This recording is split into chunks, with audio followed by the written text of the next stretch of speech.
A Niners!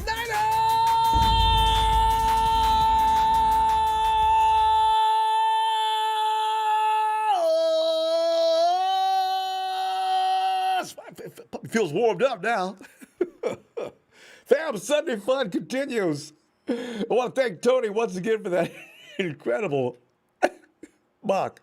By the way, I want to thank everybody who's been a GM this offseason so far as we head on in to 11 days to go before the real deal goes down. We're going to find out who's right and who's wrong.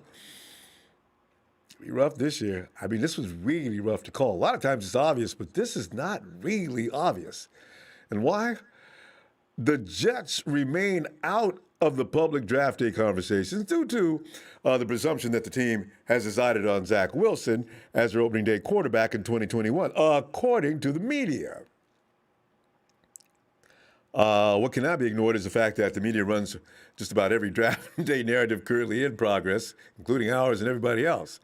That may include a lot of what is being manufactured in New Jersey.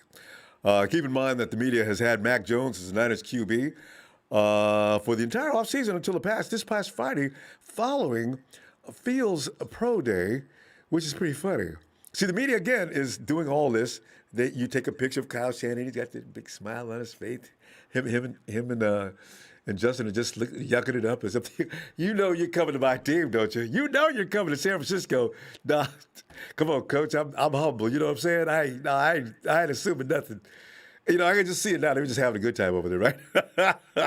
Tonight, taking your phone calls for your take on what may be the truth, the whole truth, and nothing but the red and gold truth. It should be fun. In fact, let's get right into this turkey start carving up right now. Because, as I said, all signs point to the Jets taking Zack Wilson in this NFL draft, leaving the 49ers with a major choice at number 3 overall. Unless the Jets take Justin Fields, it's just a suggestive and fun wrinkle. You know, because I keep wondering. And the Jets select Justin Fields, Ohio State. All of a sudden, there's like, Jesus, there's in the PA system inside the 49ers facility, their big, their battle room, right? 49ers, you got 5 minutes. What? Wait, whoa, wait. Okay, you know, quiet as it is kept, fam. The Niners have to be wondering exactly what the Jets will do with the number 2 overall pick. That's just the bottom line. There's no way they fully know. Now, somebody said the only reason the 49ers are doing what they're doing is because they fully do know what the Jets are going to do. I don't know about that. No one is questioning what the Jags will do at number 1 overall. Doing anything other than selecting Trevor Lawrence, by the way, would be a franchise-devastating travesty for the Jags. It's one of those things where no one in the Jags front office would be able to go to their car after work without a seriously large security detail if they did anything but grab Lawrence. So you figure they're not kidding. And they're not playing any games. There's no need to. Lawrence is going to the Jags. And yet the general feeling is the Jets are all but locked in on BYU quarterback Zack Wilson, leaving the Niners to decide between other quarterbacks like Justin Fields, Trey Lance, and everybody's fave, Mrs. Jones' baby boy, Mac. I noticed Tammy McDaniel, of whom I never agreed with anything with, is in there talking about Mac Jones, which is shocking. I can't imagine how that would happen.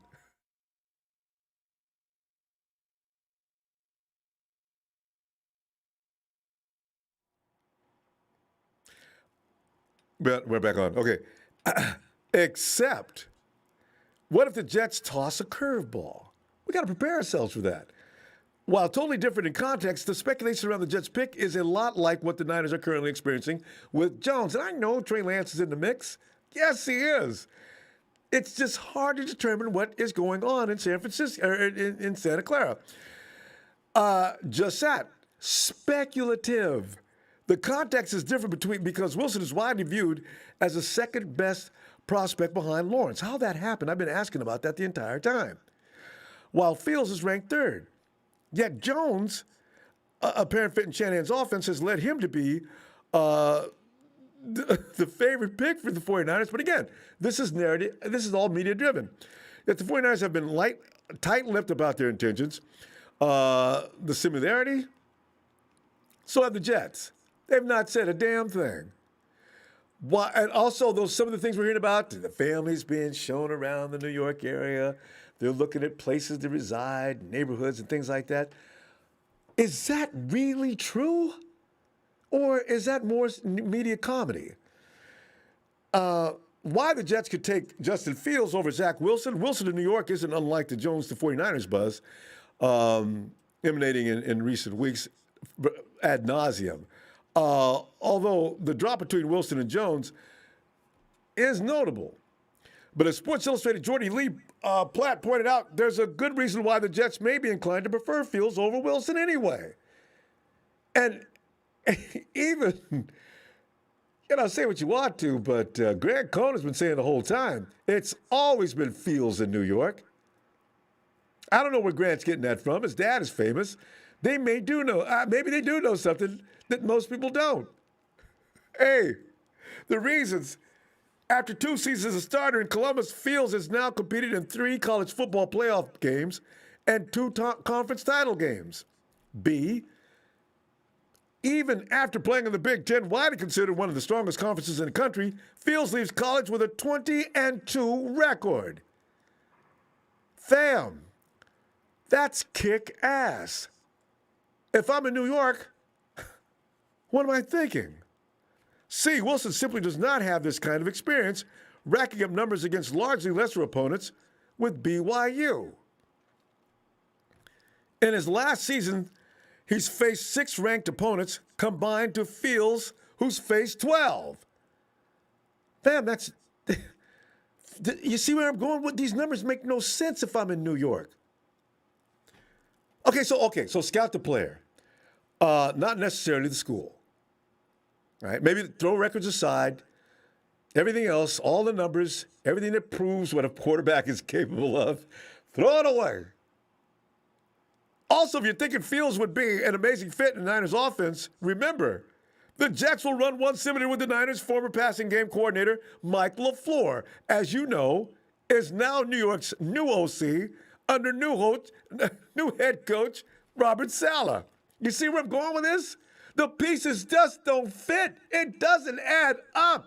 Why in hell are the Jets taking Wilson? You want to continue to struggle? Plus, when thinking about what a player like Fields could do with a currently subpar supporting cast he might experience on day one with the Jets, it's more than feasible to assume he'd manage to stay a playmaker as he was down the stretch for Ohio State. The moral of the story, don't count the Jets out for the race for Fields just yet. It doesn't make sense. The question is, what do the 49ers do if the Jets do draft Justin Fields? Or is everybody else confused? The 49ers know exactly what they're doing, and they have already a contingency plan in place, and of course they do. But what do you answer? The quick answer, of course, the Niners rep would rush forward with their draft card to put in Wilson's name. Right? Wrong? Trey Lance is still here. Granted, if Shannon is all in on Jones, no matter what, whatever the Jets wind up doing outside of reaching for Jones, of course. The New York Jets select Mac Jones. They pan, the cameras shoot over to the Santa Clara battle room. All of a sudden, Kyle's laying on the floor. Lynch is fanning him with a towel. Guys, get some water over here. The comedy scene is there already, Still, that's a tough argument to sell. The clear differences between Wilson, Fields, and Jones are notably apparent, with the first 2 names being bona fide top 5 prospects. While Jones generally was seen as a late first-round pick until the inevitable quarterback draft, stock value rose in recent weeks, as it routinely does each and every year. Solomon Thomas, 2017, but he wasn't even a quarterback. But he rode Solomon Thomas the last few days before the draft. He was like a player with a bullet rising up that draft. Yet even if Shanahan was all but sold on Jones, one has to reason his big board would rank Wilson higher. Why, I don't know. But that's the way it is perceived. So with the possible case of New York wanting Fields, one has to consider Shanahan and the Niners wouldn't hesitate to quickly change their minds from Jones to Wilson instead. Or, tonight, you fill in the blank. If it's Mac Jones, I'm going to fill it in, okay? If it's Mac Jones, trade down ahead of Jerry Jones and pick up the man with the wingspan, Kyle Pitts. And wait. Trade back up in the first round ahead of Belichick and pick Jones up. If that's who you want, Kyle. Oh, my Lord, I got the quarterback that Kyle seems to love, according to media people. And I got Pitts. What? Woo! God. Tony Nagatani, shout out in the comment section. Shout out to the production. Shout out to Ronbo. Thanks again for that fun mock. Haters be damned. Accumulate value. Tony, I feel you. I understand exactly what you were doing. Oh, this I don't know. Have we had more fun pre-draft than this? This is hilarious. The possibilities are endless and strange. Comically crazy. Luis Buenos. Bang, bang, Matty Gang. Luis, thanks, fam, for that contribution. We go to Tom now and let Tom shed some light lead. That's probably going to be some lead. Light. Tom, come on in here, man. Ronbo! Tommy, man, I saw where you were applauding Tony's efforts during that draft. Oh, boy. Yeah. I give it an F for fantasy. Maybe that's what the F is standing for. Because a lot of people, Yeah. I think a lot of people have down fantasy. So it's not, okay. Tony, maybe it wasn't as bad as I thought. I thought they were giving out grades. But go ahead, Tom. Because I'm looking at this situation but now. I like Tony. Yeah. Go ahead. You like Tony? Well, I was just saying, I like Tony. He's a very smart guy, super nice, and great speaker. So, but Isn't he? that was just too, but it was just too much to, there's no way we're going to draft Najee, even though I would like to. Oh, Ronbo. Yes. God. You're going to put him on speaker. But I love Javonte Williams the Put best. him on the speaker. Oh, He's my favorite. Yeah. Okay. You know what? I think He's a bully, man. Hello, Ronbo. I want to talk to you. We're trying to talk football here. Oh, We're trying to talk football. hello, Ronbo. Hello, love. Santa Why do you Maria. talk about football? She's so adorable. Tom, I think you and Anna Hello, Maria love. should have How's it going? your own reality program. Right? Would you watch my television? Would you watch the show? Is that what you're saying? Would you tune in weekly? I would tune in every show. I'd rewatch a lot of episodes. Would you like to be a guest on my show, Ronbo? We can arrange that. Yeah, she has a broadcasting background, so she's good at that. That's why she's so charismatic. I love it. Yeah, absolutely. But It's a funny thing, Ronbo. I have to tell you something. It's a funny thing that Tommy is so, you all call it humble. Oh, He's come not. on. Here we go again. He's not. If you only knew, he plays the guitar all day. He gigs. Okay. He's on tour. Yeah. Honestly, you just don't know. Tom, I did Google you up. He's on an I'm act telling for you, you. I saw some things that I was shocked by. Tommy Huxley may not be who we think he is. Anna Maria may be telling you the truth. She's not kidding. Tommy can play. Oh, yeah. Thank you. He thinks he's all that in a bag of chips. Trust me. No, I don't. I've been a Niner fan since freaking the 80s, so. I don't care one iota about football. Yes, you do. You love it. If we were talking He about loves football, especially when I scream at the TV. Tommy gets violent. how does she feel about I do get Manchester? violent. How does she feel about the Liverpool team or Manchester United? Which one's that? That's as Europeans call that's real football, not what we do in America. Yeah. Oh, yeah. The true football. Rugby. Yeah. Rugby. All the rubbish. No, that's The rugby and where football are two United different things. States Yeah. We're gonna, All Tommy, you know right. what? I'm Arnie's gonna going get to your sign tip. off. I'm going to go back Okay. on the Bye, phone. Rhonda. Okay. All right. See, I love when she comes in and So takes over. I'm sorry. That is so funny. Oh, we love hearing from So her. what's with the? Oh, great. Well, what's Tell up me- with this guy? The guy that said that we're taking Mac Jones. I forget his name. He's a freaking. Oh, there's several writers out there that insist. You're talking about Chris Sims started this. So I really, Mac Jones. Yesterday somebody said that Mac Jones, Chris Sims does this to actually aid Kyle's efforts. He's running a smokescreen or he's running a interference. Yeah. But you know what? Unfortunately, Tommy, we ran out of time. We're gonna come back tomorrow because it's Sunday night. We got a lot of people on the phone. Yeah. We Well, love- I just want to say there is no way in hell we're taking Mac Jones. I'm gonna bet my life on it right now. I don't.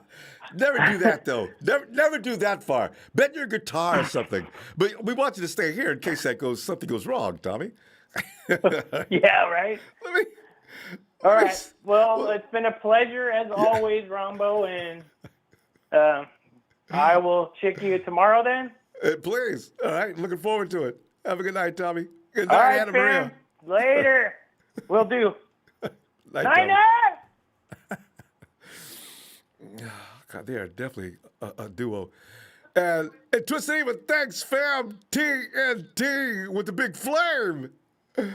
And chill. Phil is the man who enlightened me the other day saying, listen, the 49ers are not running any smoke screens. The media is pretty much orchestrating that smoke screen. Phil, come on in here. Because here's the thing, Phil. Have you thought about everybody wants, now this is the people's choice, it seems. I guess the majority of the people do want Fields, and then the number 2 group wants Lance, and then Mac Jones comes flying in the third group. But Phil, if the Jets do take Fields or Lance, what would be the next we action? won't know until Draft they say the 49ers select on the clock with the 3rd pick of the draft XYZ. Because the Niners aren't leaking, Nope. and we don't know who they're going to pick. We're all speculating. Mm-hmm. That's the whole beauty of this thing. We Phil, don't have Bulky in charge anymore, so no leaks, intentional leaks. no Phil, leaks. I want your own personal opinion on this. So, if you're sitting there, I don't know which quarterback the 49ers, we don't know who the 49ers want. But if the Jets do up and pull a surprise, and maybe the 49ers aren't buying into the rhetoric either. Maybe the 49ers are not at all buying into Zack Wilson on his way to New York. They're prepared. We don't know. Yeah, they're prepared for the We other don't 2 know. choices.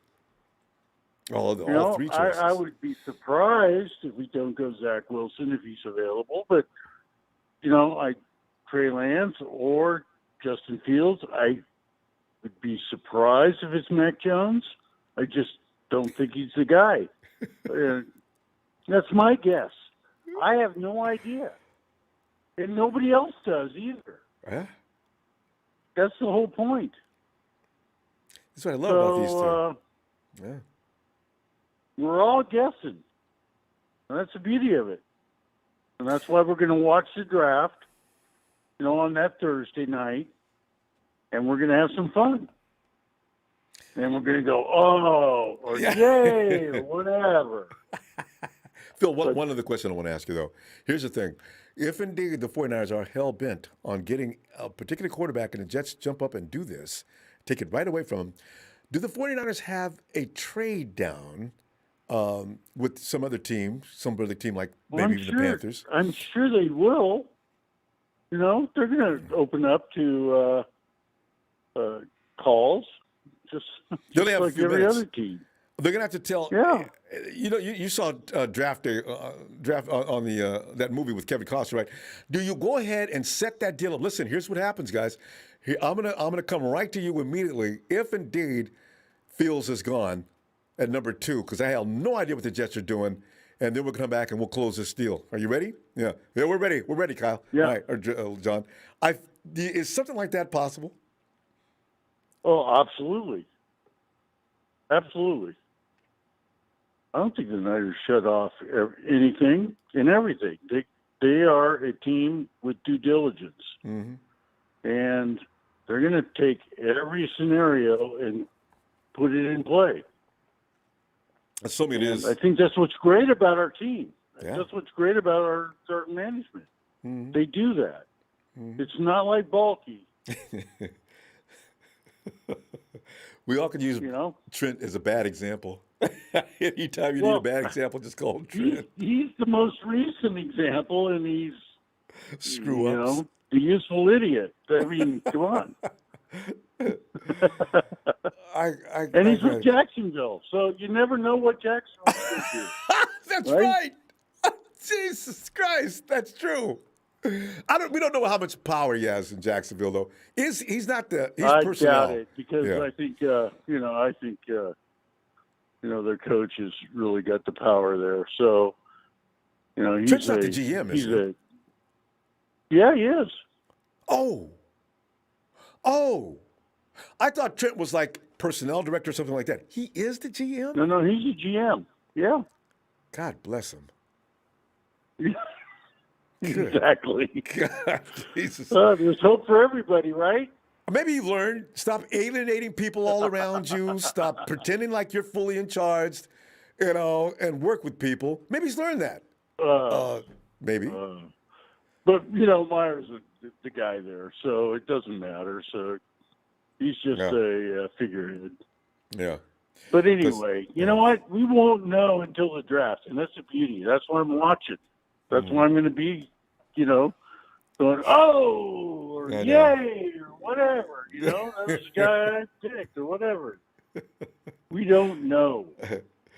But whatever, it's going to be a shock. Knows. That's what they did to us every year. It's always a shock.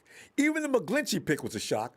Not a good shock, but I was shocked last year with Javon. You know what? I'm so tired of people getting on McGlinchey because, number one, he was the best running tackle other than our other guy. Yeah. Who did we have? In the league. And then number two, with all the turmoil in the offensive line next to him, we had problems. So I think with Kyle Mack and then Brumskill moving over, I think we're going to be a lot better. And Phil, I didn't know anything about McGlinchey at that time. What I wanted was a linebacker that year, remember? The guy that Buffalo picked up, I was hoping we'd pick him up. That's why when they said they wanted an offensive lineman, I was like, oh. Because I didn't have any judgments. You know what? I think offensive linemen are the key to winning football. You're right. You're absolutely right. Because that's where you build a team. Defensive and offensive line is where you win. Not a quarterback. You want to have a good quarterback. But if you've got a great offensive and defensive line, you're going to win. Yep. Dak proved that year they went to the playoffs.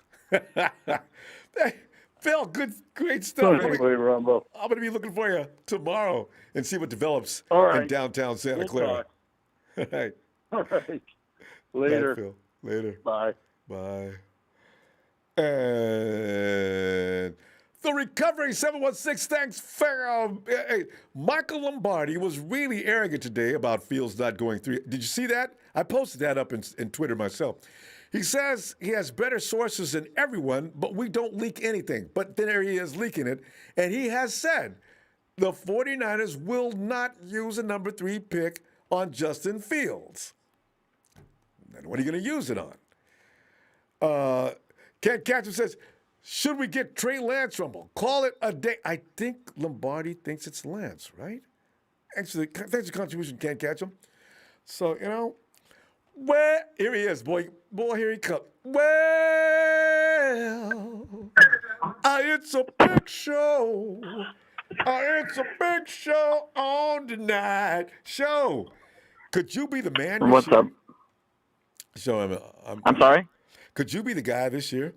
You're telling people right now to get over Fields, basically, and that Mac Jones is probably the guy. There's other Mac Jones starting to pick up a little bit of fans anyway because Tammy McDaniel's in here. Also, somebody said the other day, "Would you guys please go look at Mac Jones' film?" And Sean, what do you have to offer today? Should the Jets jump up and take Fields? Go ahead. That's what I keep telling people. They need to go back and rewatch Mac Jones.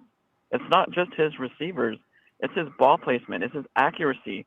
It's his acumen. It's his football acumen. It's his IQ, football IQ. He's not a scrub like people think he is. Kyle is going to pick somebody who can efficiently run his offense, Ronbo. That's all it boils down to. He's going to pick somebody that's the most pro-ready. And with no OTAs and no offseason program, that's going to be a huge factor at number 3 when we pick our quarterback. That's a good point. I forgot about that. We've got no off-season program except for the few workouts before.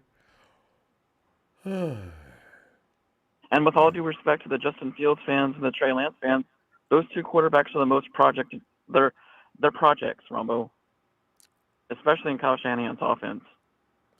The Plan A and Plan B have always been Zack Wilson and Mac Jones. Mac Jones. Whether people like that or not, that's not a smoke screen. They don't send Anna Peters out there for nothing. We know who they want, who they have in mind, and that's the bottom line. No matter if Justin Fields goes to the Jets or not.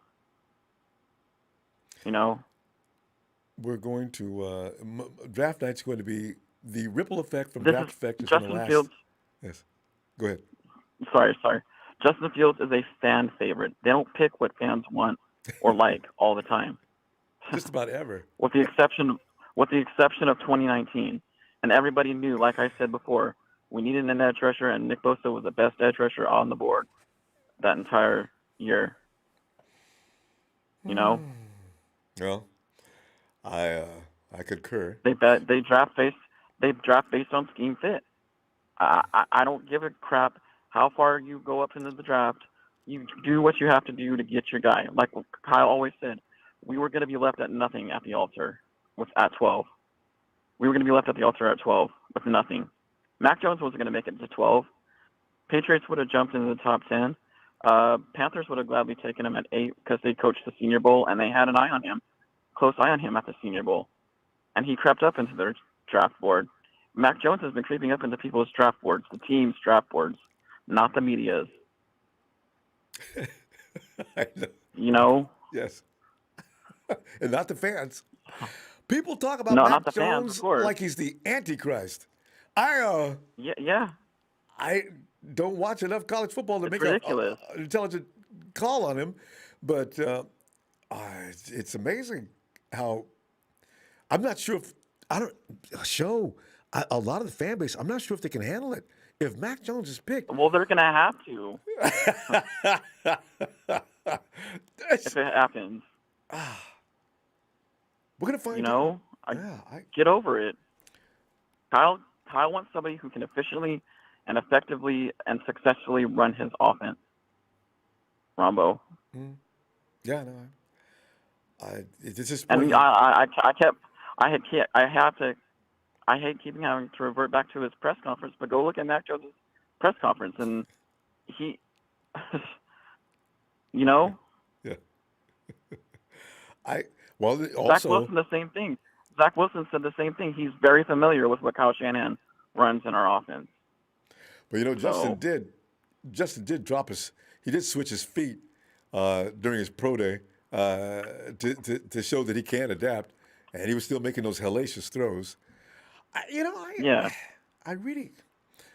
don't understand exactly Kyle's mind when it comes to picking out. It's easy. All you have to go back and look into the history, Ronbo. That's it. Yeah. But then he drops little breadcrumbs. It's that easy. In the wrong direction. He'll say, I have no problem with a mobile quarterback as long as he's got pocket presence. Okay? That is huge. Yeah, pocket presence. Fields has and Mac Jones can scramble. I mean, Aaron Jones is not really much of a scrambler, but he can He can maneuver in run the down the pocket. field if he has to. Yeah. Yeah, he can maneuver the pocket. That's what Kyle means. The Aaron Rodgers type of mobile, like he can maneuver the pocket like that. Mm. Yeah. Well, there you So, go. and there are games where Mac Jones has where he has scrambled. He doesn't do it often, but he will if he has to, and he can take hits too, Yeah, he's a just big like guy. Justin Fields can. Yeah. So, those have been always the plan A and plan B quarterbacks, Mac Jones and Zack Wilson. And if Justin Fields goes to the Jets, then I don't know. That's going to be a tough call. Jay Whit's show. I love when you do this. Let's see you tomorrow night. Yeah, for and sure. see what other lies All the right. media spins off for us tomorrow. All right. Good night, show. Yeah, all right, take care. Shout out to the TNT fam. All right, take care. Oh. See, because it's hard to actually go against the grain with Shanahan and see him actually change at 40 years old. But then everybody points to Elway and Steve Young. But Elway and Young, they were really pocket hardcore quarterbacks first. It's time. Tommy Huxley, Mac Jones is a scrub. How about hitting the weight room and laying off the beer? And as soon as I look up, there's my man Norm with the beer. Maybe not. Nobody drinks beer that low in the glass. Norm. Beer. This look like beer to you? No, Maybe root beer. Well, Irish beers. There's what's that one that tastes like cough syrup? It's that A&W, man. Yeah. It's that A&W. That's soda. It's these analyticals and these weirdos. You understand me? That be putting out all this crazy news. Oh, and I forgot to tell y'all what day it was. It's Niners all day. Yes. Don't forget. I was about to ask On you a beautiful Sunday. On a beautiful Sunday, might I add you. And here we go with the speculations again, man. They're getting harder too. Oh yeah. So I think there's three types of opinions in this draft. You got the people who want Justin Fields. And obviously I see the reason why they want him. He's a mobile quarterback. He can throw the deep ball. He can replace Jimmy G this year. Not sure if that correlates to the press conference. I'm not sure if that correlates to what I heard at the press conference from the actual Niners, but everybody's got their opinions. Everybody's got their opinions and their wishes and their desires for the empire. However, you got McCorkle Jones, who as soon as I was old enough, I would ask my mom, why? Every day I go to school, Mom, I get attacked because of you and Dad. They call me McCorkle. I seen this picture, right? When he took with his teammates, his teammates love him. He looks like a substitute teacher, like the way he was dressed and all stuff. I can see why people don't want Mac Jones. He's not fit. Did you see Justin Fields' body? He's all chiseled. And Lance is a specimen too. And there's McCorkle. Looking kind I don't of really care about that because I remember Tom Brady looked like a substitute teacher when he came in this damn league. I'm not going to compare Mac Jones to that. But I told Big Show last night. I said you only want Mac Jones because the name sound like food. I told him that. I know he loved it. But shout out to the guy at Big Show. But he made a cool point though. I love it. He made a good point though.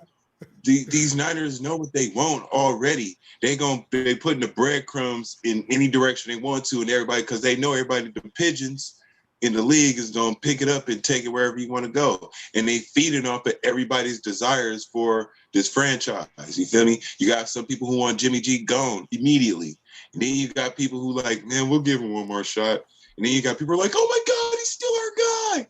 So it's a mixed price. It's like we like a Neapolitan ice cream right now. You feel me? We really are. And yeah. So what do you think about that, bro? What do you think about that, Ronbo? No, I'm. The nice thing about not being a hardcore college football player watcher, I just listen to everybody else talk on this time of year because I don't have anything against Mac Jones. I've seen him win the national championship. I saw what Justin Fields did. I don't know if I was all that impressed, but he did look good. He didn't look bad. And I've not seen enough But of Trey what did they Lance. both I have just in seen the common, highlights I Ronbo? love. What they both have in common, though, Justin Fields and Mac Jones, one thing they had in common, they had a solid O-line protecting them. You feel me? And I heard somebody say it earlier. When you build from the trenches, you win. And that's facts. We've seen that, Ronbo. You feel me? We've seen that facts all day. Don't matter who the quarterback is. I keep trying to tell people that. It don't matter who they pick as a quarterback. He's going to win in this Niners offense, bro. Y'all It's a good point. But and everybody want what they want, so I'm not going to knock you for it. Norm, also I'm not going to knock you for who you want, though. The thing is, you have to have an offensive line. If anybody proved that this past year, it was Patrick Mahomes. Patrick Mahomes reduced to a pedestrian status. He was running all for his life all day. You can't play quarterback without an offensive line. Well, if you're a mobile quarterback, you can't. No, you can't. That Buck defense ain't going to do that against these Niners this year. We ready for that. What you talking about? I can't. It's all good, though. But shout out to everybody saying what they want, though. Y'all give me some great ideas, though. So keep it up, man. Keep that energy going, y'all. Straight up. I love y'all for it. Because we're going to have to remain friends after this draft because a lot of people are going to be mad as hell.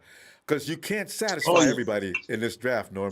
Not with the Don't first get round too pick. mad, dog, because we're going to see each other at the games at Levi Stadium, whether on the road or on the graves. If I see you, man, come on, bro. I might offer you a beer or a piece of tri-tip. You feel me? At the tailgate. It's going to be okay. And we have to, it's a love for Shanahan, Norm. You got to trust Kyle, you know? Even though he did pick up C.J. Beathard, we got to forgive him for that. And hopefully he's learned. And we're in the first round now. CJ came in what round? Fourth? Yeah. He was right. He was right before he was third. He was right before Kittle, as a matter of fact. Yeah, we drafted. He got picked before Kittle. Yeah. So yeah. You pick two. Just let these. I think they know what they're doing, and I think they know already who they want. But if they can't get Justin, they got somebody else on the line. They probably set it up for this. You never know. They probably want the Jets to get Justin Fields. You never know how these guys think. Well, see, that's what I said. The Jets are being maneuvered. But the 49ers don't have a lot to do with it. Genjutsu. Just like the rest of the NFL. And don't get caught in it, Niners fans. Release yourselves from that Genjutsu. Norm, how much time we got left? Wadgate said something that some people are probably quietly thinking but would never say. He says, in Western countries, mixed race athletes are the best due to the biological phenomenon called hybrid vigor. I never thought about that. Trey Lance having a white mom and a black dad is superior. Did he say a hybrid what? A hybrid vigor. Vigor. Oh, I thought he said something else. Y'all seen that show then? Hey, if anybody else made the mistake to know, just Vigor, not that other same sounding word. But there you go, you know? Yeah, y'all seen them, he was finna get that. Just right when the lady came out.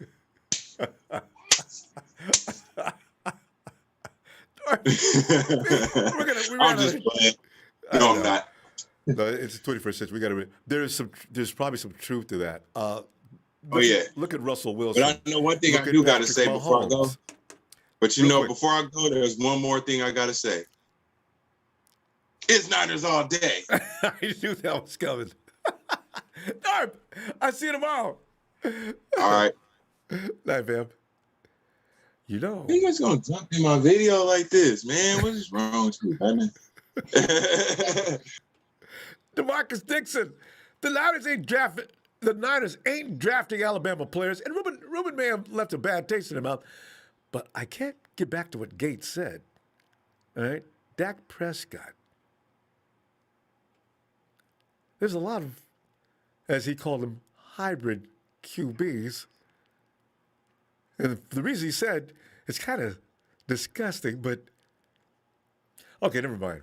Because you know what? If you dissect that wrong, it could become a inflaming issue. Ketchum says Lance came to dance after first touchdown. Gold!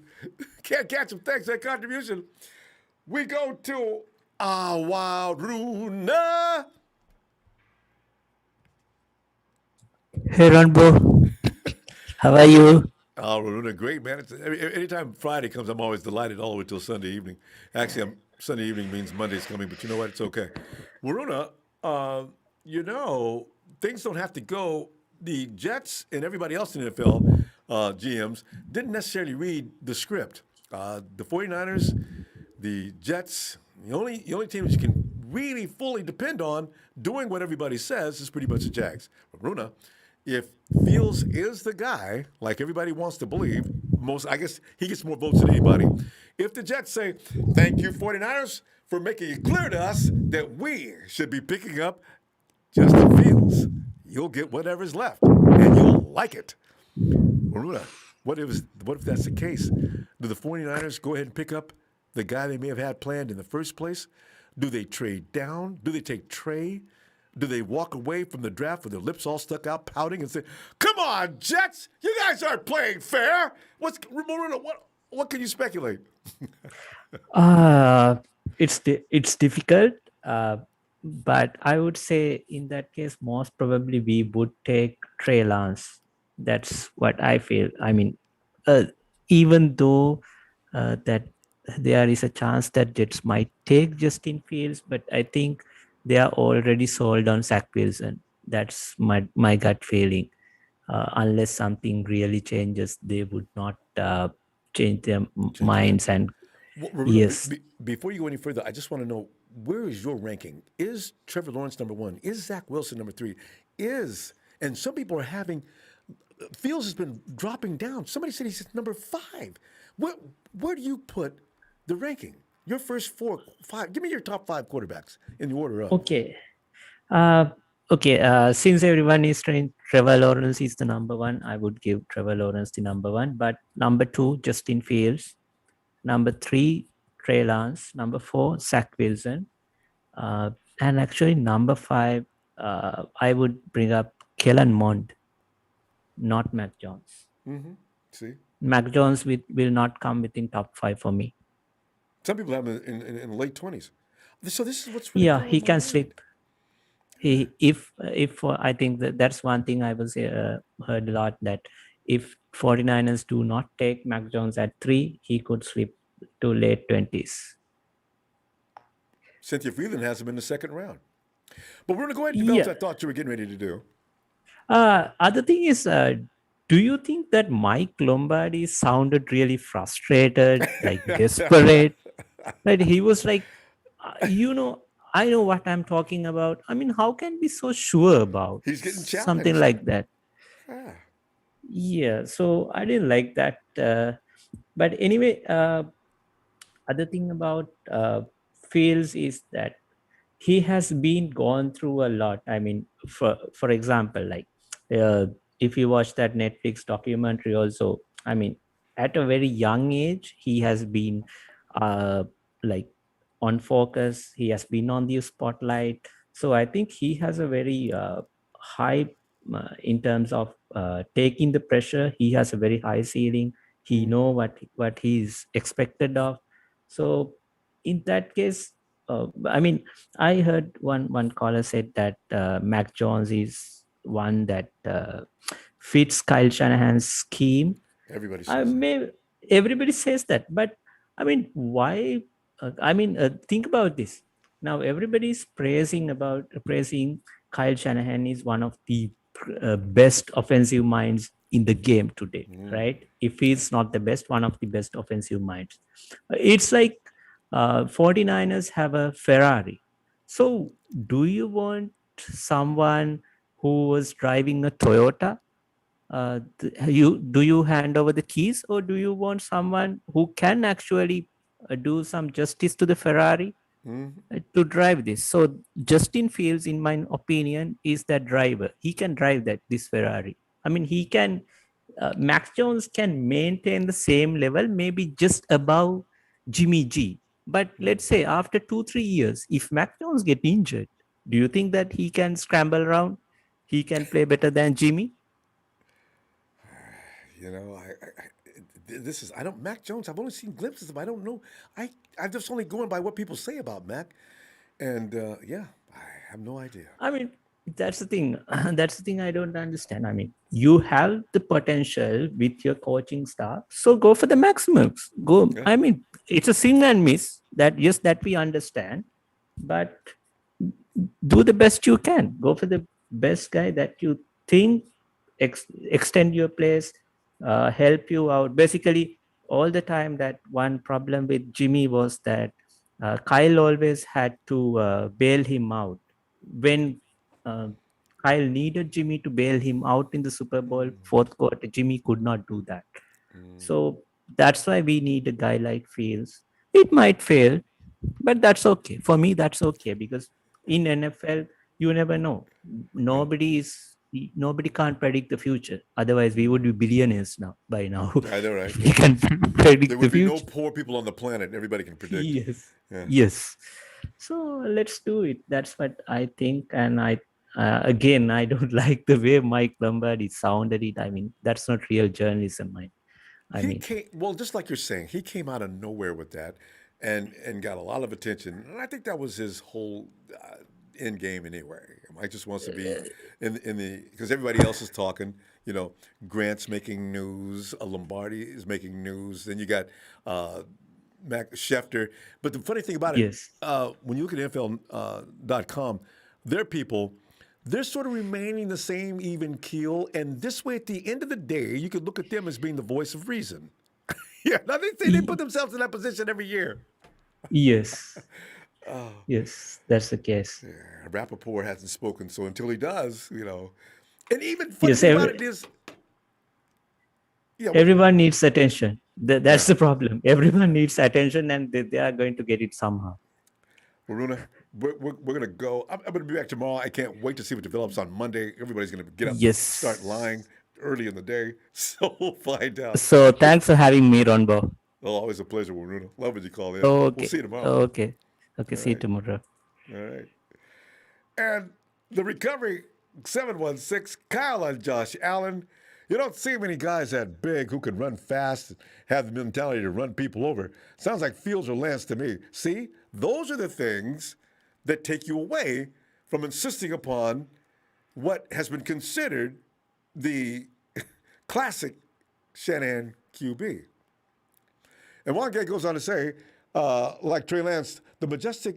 I'm not even going to say that word. Wongate, be careful. I'll call him. Well, let's call him the majestic lager. The lager beers have to be brewed for a little longer. It's a hybrid animal, stronger and larger than either a tiger or a lion. This reminds you. You guys ever watch those vampire movies?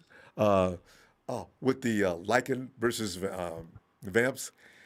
Remember they had the hybrid between werewolf and vampire, the ultimate killing machine. Can you imagine? Oh, I get such a rush. I've watched those movies over and over. Denise TNT. And Denise, please, Denise, be nice tonight. Ronbo, I'm actually offended by that comment. Be nice. Hello, I am very nice. You should have read some of the comments. You should have read some of the comments. You have some male chauvinists hanging out in your little chat group. Me be nice. Be serious. Okay, people Denise, telling me to go back to the kitchen. Oh, I didn't know about that. Boy, you better watch out. Guys, don't take shots at women, guys. I've warned people. I thought we had gotten over that hurdle.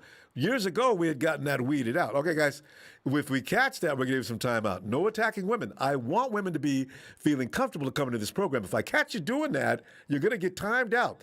You get 3 of those, and you say goodbye, all right? So we'll be watching.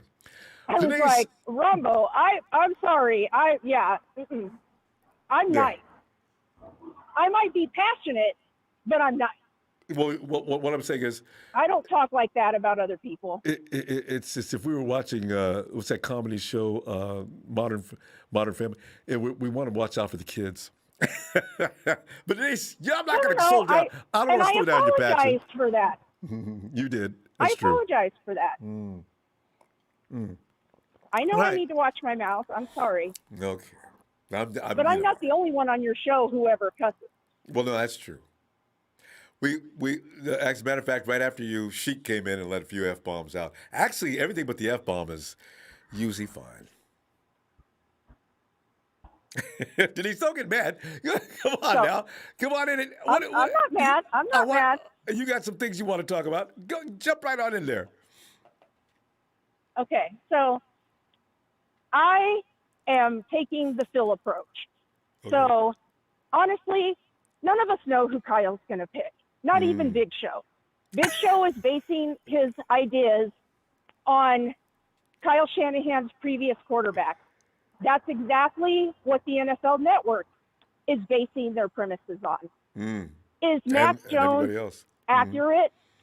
Yeah, he is accurate. I'm not taking that away from him.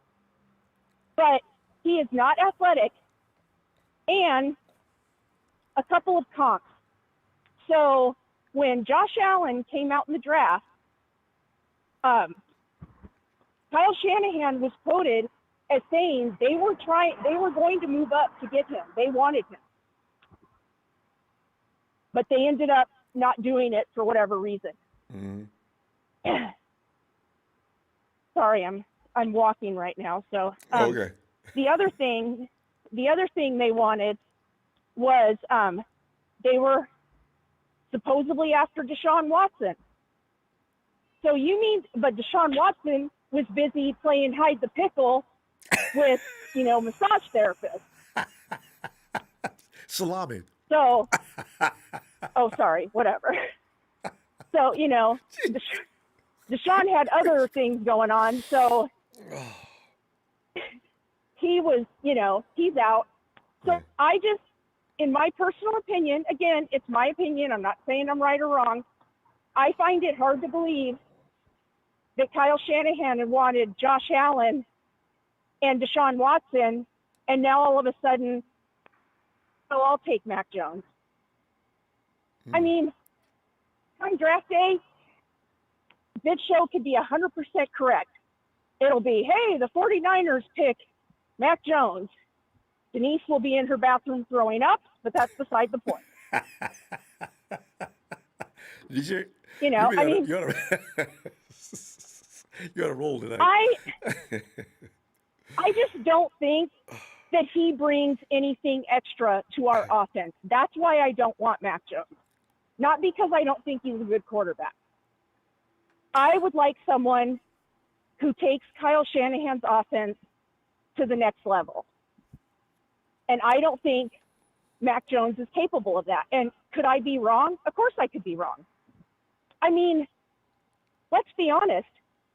I do like Trey Lance and Justin Fields, but they could be bust. Mac Jones could be a bust. None of us know.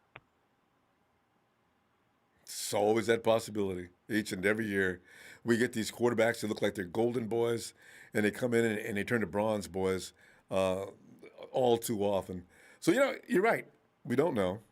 Although Norm pointed out one thing that's true. Behind Shanahan, if that offensive line is clicking, just about every quarterback's going to do a good job. Yeah, and I do think that too.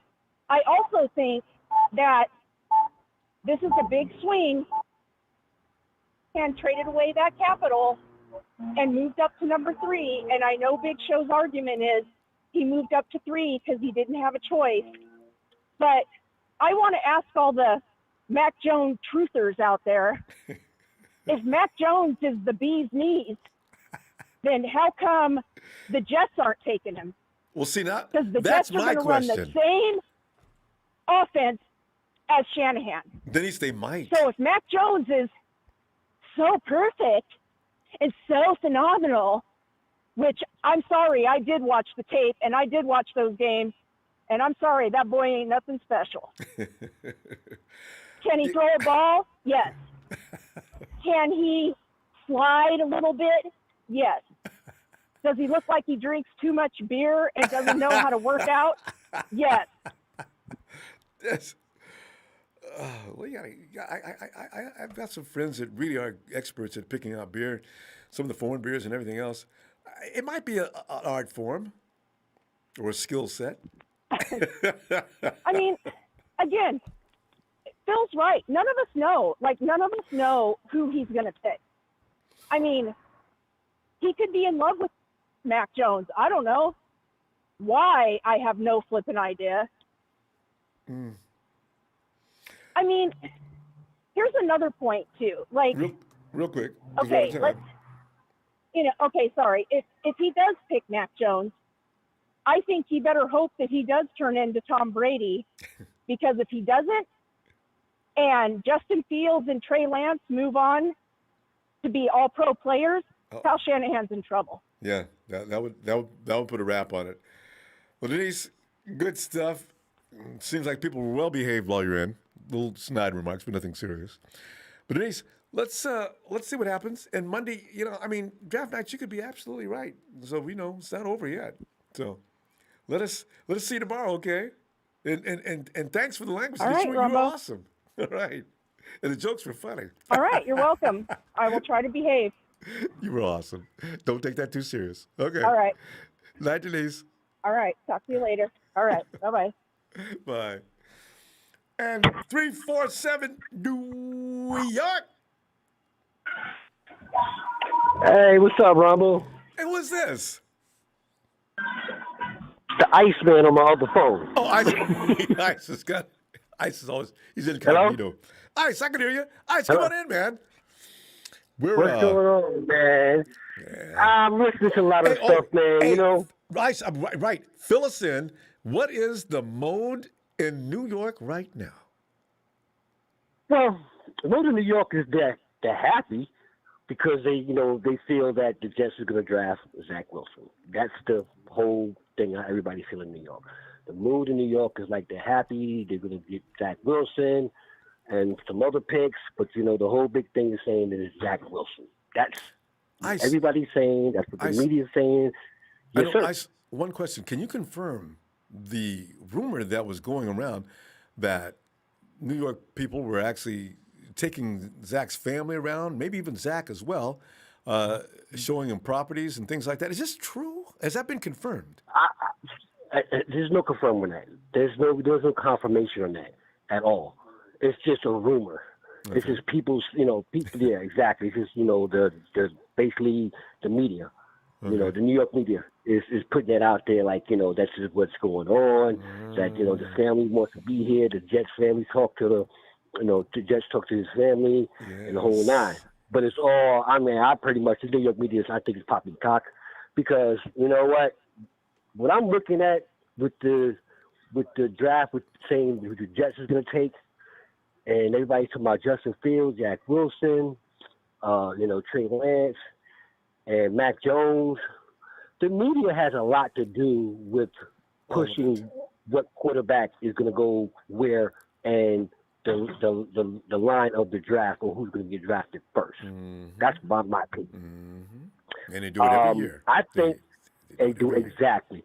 And, it makes money, that's the reality, But as far as our team is concerned, I'm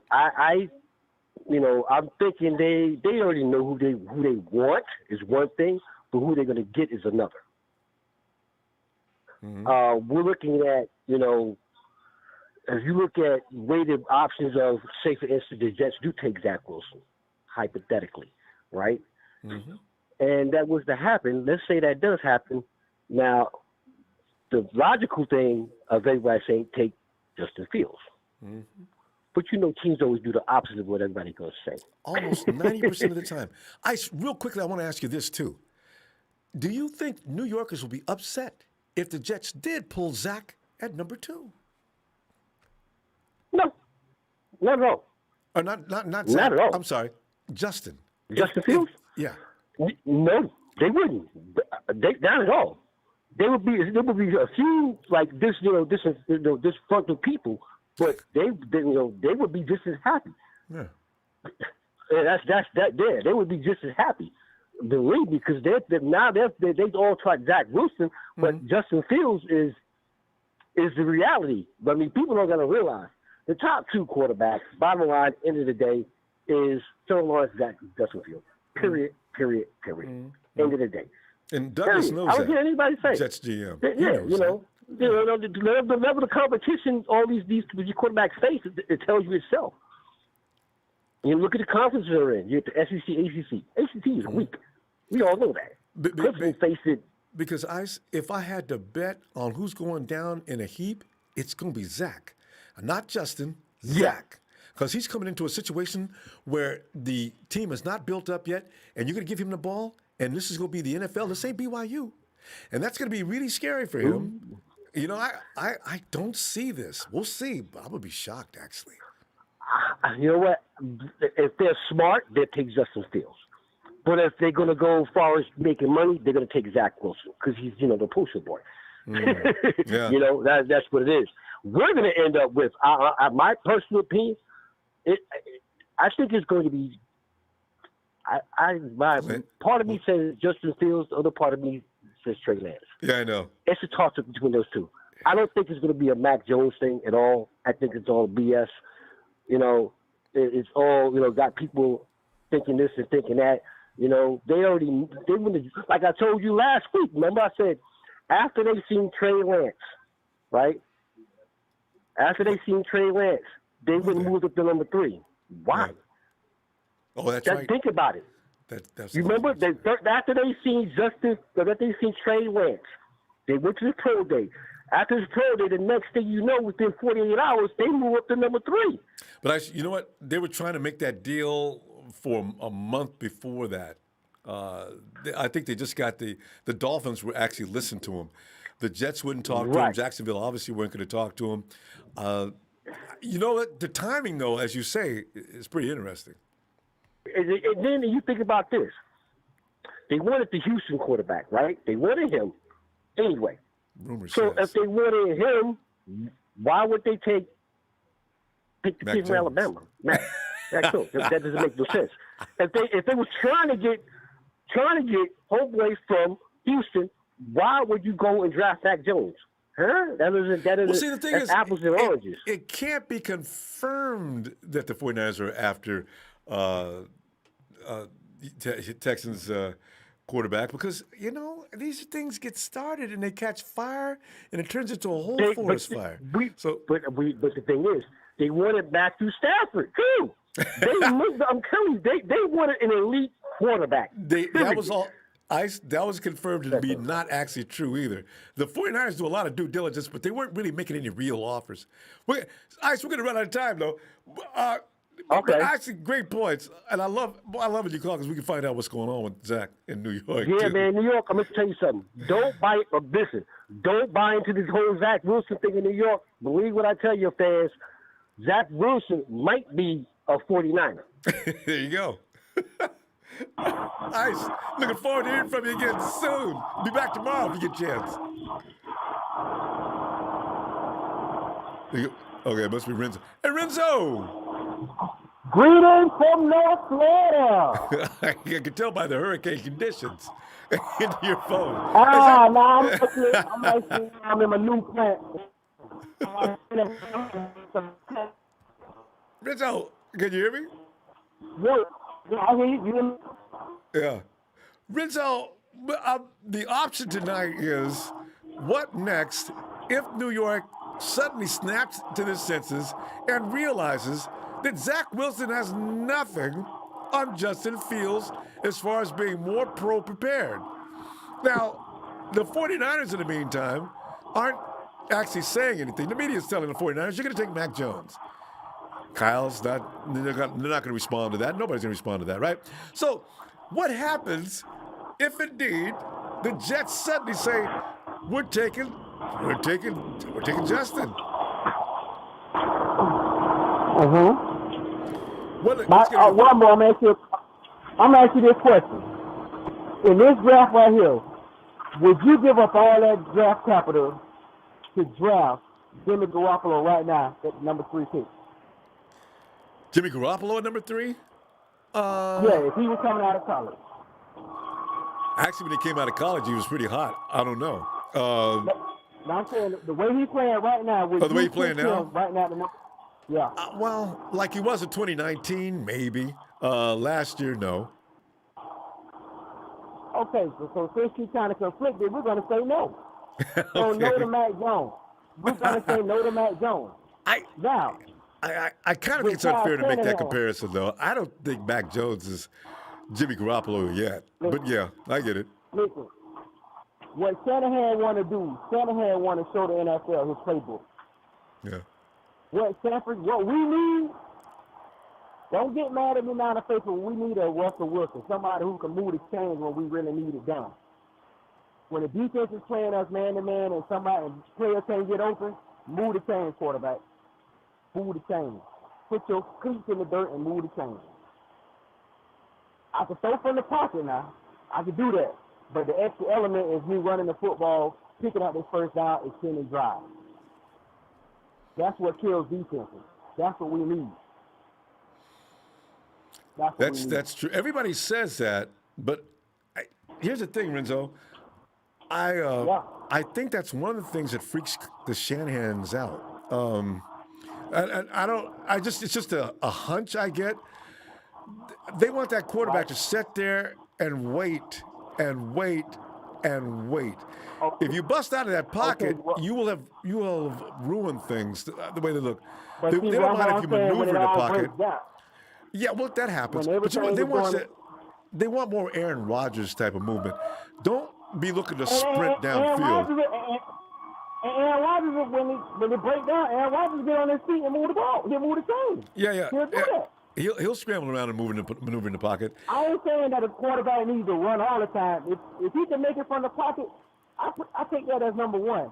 But that running is number two, when you need to move the chain. Yeah. You know? That's what I'm saying, move the chain. Yeah, and it's true. Because with Shanahan, that's why his run game is the way it is. He wants his quarterback to throw the ball. He wants his running backs in the game to run heavy. Ronbo, if he's just looking for this, if he want a pocket, you not evolving. You stuck in your same ways, and you're never going to be like your pop and win a Super Bowl, bro. He's an arrogant dude. You can't keep saying, well, hey, he's going to be an arrogant dude that never gets some rain, man. If it weren't for the refs and, the Super Bowl and the ring probably be the same way, man. He wouldn't have no ring. Straight up. Yeah. The 49ers would have won that game, more than likely. So, it's hard to say with Shanahan. He may, like you're saying, he may actually be evolving and may be ready to rewrite some of the things they do. But they've been very successful with what they do. I'm not sure if they're going to be ready to just move on. Experimenting at this point now, I really think Shanahan's going to struggle with that, but we'll see. No, he ain't going to experiment. Get that quarterback who could throw, but this is always back there. I'm not looking for him to run, only when he has to. If their mindset, want that quarterback who can play. Yeah, if they can prove to Shannon their mindset is I'm gonna keep my eyes downfield, he's gonna have to convince Shanahan of that. I think that's the biggest key factor with Shanahan. Yeah. Right? But hey, I'm down here, man. If y'all need me to if you really want Trevor Lawrence, I can put in the word. I can drive over the Jaguars Stadium and put in the word for you. Trevor runs a lot too, actually, from what I'm trying to. Somebody said he runs more than Justin does. Yeah, Trevor got that long stride, man. He's like an ostrich, man. Once he go to running, you can't catch him because he got them long legs. Mm-hmm.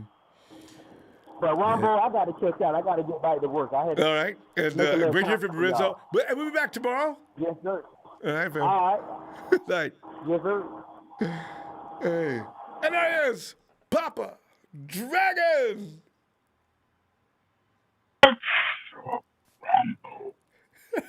What up, Ronbo? At first, I thought he was going to come out like Darth Vader.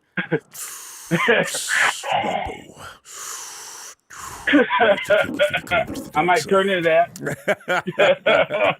Hey, first and foremost, big shout out to TNT. Big shout out to Brittany, Denise, and the Big Show. I agree with half the stuff you say. I disagree with the other half, but it's all done with this. There's only one half left. So, I like it. Oh, my goodness, Ronbo. They're part of the same family, too. TNT's got everybody at TNT disagrees normally. They're fun. That's good. That's a good thing. That's a good thing. I also disagree with the whole the genetics thing. I think it's genetics. Genetics is a very big, important part of football. But, this whole hybrid theory, that's science fiction, man. Have you heard that before? You got it. Pop, have you heard that? The first time I heard that was today. Actually, hang on. With Gabe. Hang on a second. I I have heard it, but it's going to come from somebody that has a prejudiced mind. So they're going to think that black people jump higher. They're going to think that white people are smarter. And if you mix them together, you get the best of both worlds, and it's just garbage. I'm telling you right now. It's very annoying. But from experience, I'm telling you from experience right now, as a parent, as a person of multicultural background, where I literally have one daughter that looks like she's white and the other one looks like she's Brazilian or something. That it does not matter. Sometimes people have certain things inside of them, like those quick twist muscles. Sometimes they're more balanced than other people. But what makes the biggest difference, because remember, Russell Wilson was like 5'11". So you're talking genetics, right? So he can throw the ball, but who else could throw the ball like Russell? His dad, right? That's genetics, is it not? Now he's going to be in a better environment. He's got better circumstances, right? And of course, because he's got like a professional athlete in the family, he's going to understand the psychology of winning. Typically, that's what happens. That's why Peyton Manning, one of the reasons why Peyton Manning was so good and his brother and so on and so forth. But again, people have to rise up and play to the best of their ability. Now, I did something extremely painful today. I rewatched the fourth quarter of the Super Bowl. And I can tell you, based on what I saw, this is for my boy Big Show, that you don't trade all those picks to do what happened in that game. And the point is that whenever Garoppolo was in the pocket, okay, the defense knew where he was. They didn't worry about him. They had no spies. They had the numbers to bracket the receivers. More importantly, the right side of the line was having difficulty with basic blocking concepts, which is when you have defensive linemen coming at you, you got to punch them in the stomach.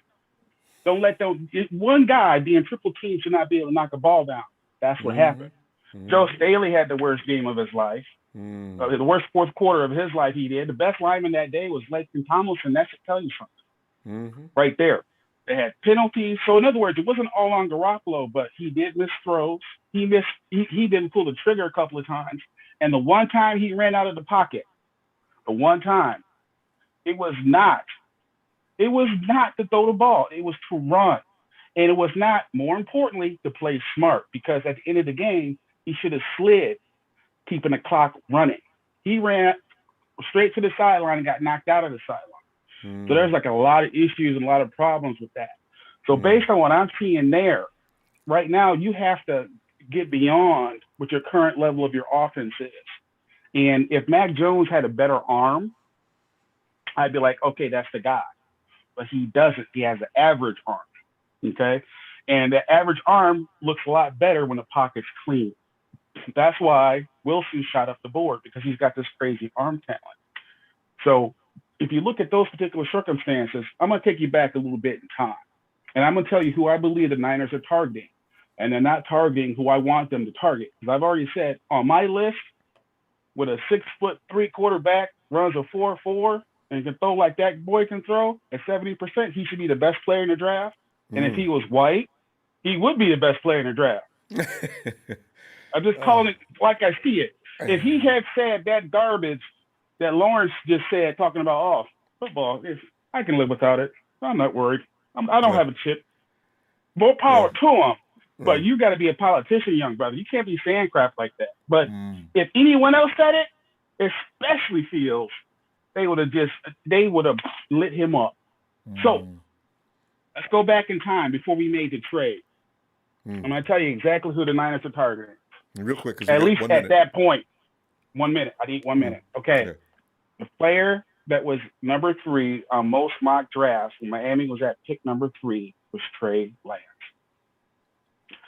2019, Trey Lance is 6'3". It's 2021. He is now 6'4". He's only 20. They say that he reads the chalkboard like Peyton Manning. So the job is going to be handed to the quarterback that has the best Zoom meetings, and that's going to be Trey Lance. Again, my pick is Fields, but I think according to Kyle Shanahan, Mike Shanahan, it's all about Lance because of his brain. But more importantly, go and watch some of his tape. And I watched some of his tape today about learning about his toughness. There was a simple play, just like in a Super Bowl. It was like 3rd and 6 or 7. Okay, he got hit behind the line of scrimmage and started to scramble forward. He had a 2-yard gain. He got the first hit. Right. By the time he was down on the ground, there were 10 football players on his back, and he had ran for 15 yards. He's a beast. Bob, we're going to run out of time. We ran out of time. Great observations, Bob. Let's talk later. I'm in contact with you in email. We'll continue that conversation and see you tomorrow as well. Yes, sir. All right.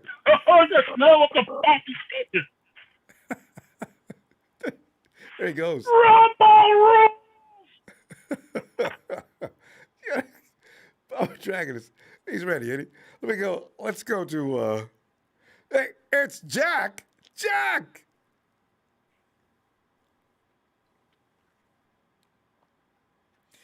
Yo, Jack. You notice how when Jack does come in, Jack used to just come in and cut people off. Jack comes in and actually waits. He may have passed out. I don't know what time it is where he is. Santana.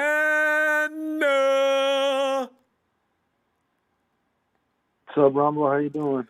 Santana, man, we're just sitting here contemplating the possibility of everybody's favorite, the people's choice. It seems that it is Justin Fields, with Lance coming in a close second and everybody else falling in line after that. But here you go. That being the case, what if the Jets realize, why do people think we're going to pick up Zach? Hell, Zach's not going to be able to deal with the New York media, nor is he going to be able to deal with the team we've got built right now. We're going to need a guy to come in here and take a licking and keep on ticking.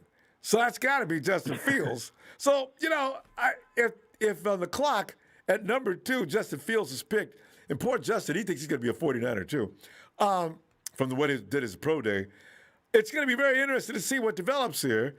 Tomorrow, Trey Lance is probably going to come out there. He intends on running some drills from the 49ers drills. It's getting crazier. But what if the Jets do take Justin Fields? Santana, what are you going to be able to think at that point? And what do you think the 49ers are going to do as far as their time? I mean, I hope they don't take Justin Fields, man. I think Justin Fields is the best quarterback in this year's draft. And see, I think he's better than Trevor Lawrence. I honestly think he's better than Trevor Lawrence. I just hope that the Jets take Zach. You know what I'm saying? I mean, look, Zack Wilson, man, he's not bad. The thing about what makes Zack Wilson intriguing to people is that he's a natural thrower. You know what I'm saying? He can make those crazy throws, lots of different angles. Those crazy throws, and he's accurate. You know, so I mean, even if you put him with a good O line and good receivers, like the 49ers, I mean, he should have success. You know, so I mean, but the thing about the Jets, Ronbo, I think the Jets, they have other needs in quarterback, and they should address those before the quarterback. You know, and whatever quarterback goes to the Jets, I think they're gonna struggle, same way Sam Darnold did. Mm-hmm. And so whoever goes to the Jets, I mean, hopefully wish him success, either whether it's Justin or Zach. But I just see them being another Sam Darnold, and but I mean, hopefully, Ronbo. I mean, we get Justin. I mean, like I said, I like Justin. You know, he's smart. You know, the stats are there. Everything's there. You know, there's no reason for him to be dropped in the draft board or not be considered a top five quarterback or 4. That's what media people are saying, and I don't know what they're basing it on. But he is catching some flack. I don't know. I read that. I said, well, no, wait a minute. Now, why are they saying that? And the last caller they said that, like, if Justin Fields was white, man, he'd be the number 1 quarterback, no doubt. You know, he'd be the best quarterback in whatever 20 years coming out, or something. It's a sad state of affairs. I question it. Yeah. I do wonder about it. It's. Yeah, I mean, Ronbo. I mean, we really don't hear anything about Trevor Lawrence at all. Not a word at all. Not a word. Not he's a word, already destined Ronbo, for Jacksonville, though. But you don't hear any bad things about his game or anything. Yeah, nothing. They don't talk about that. He likes to run, actually, more than Justin Fields, But I mean, Ronbo, I mean, the talent's there. You know, he has a strong arm. So, I mean, he's good too, but yeah, Justin Fields is the guy. But another thing too, Ronbo, is that I think the Niners are doing a smart decision here. They're holding on to Jimmy, depending on how the draft goes.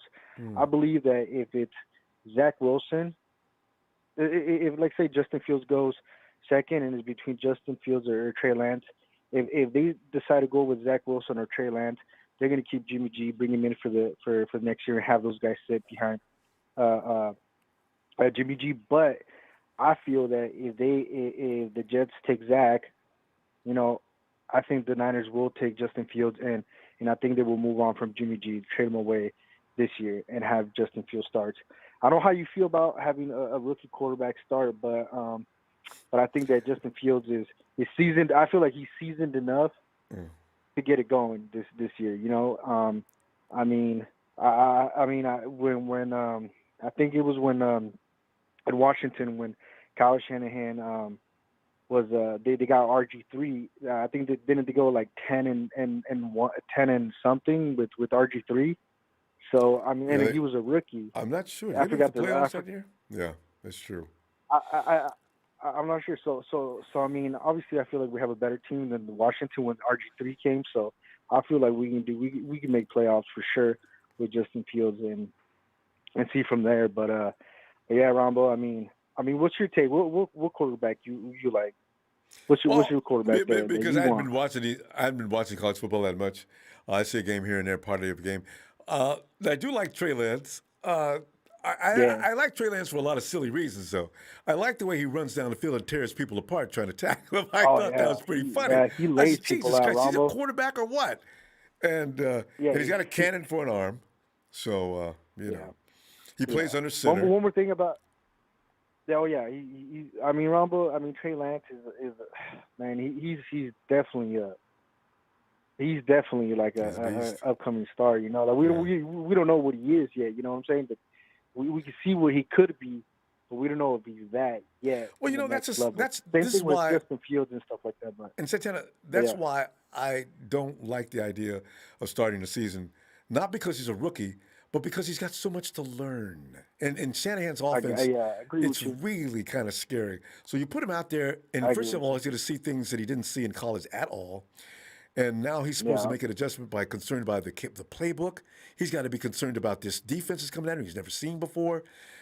These are the things that I concern myself with. And I don't want to see the 49ers get a Super Bowl-ready team. Let's give them a shot to get to the Super Bowl with a guy that they've been there with before. And then bring in the kid next year. I don't think that's too much to ask. But we'll see. With OTAs, are rookies allowed to come? With no OTAs? No. That's another thing. They're going to miss out on some time because of COVID situation anyway. Okay. Santana, we're going to run out of time now. Let us see you tomorrow. All right. Don't tell us what's going to develop. Man, you have a good one, man. You too, Santana. All right, man. All right, man. And are we still looking for Jack? Jack! Oh, wait, I heard a click.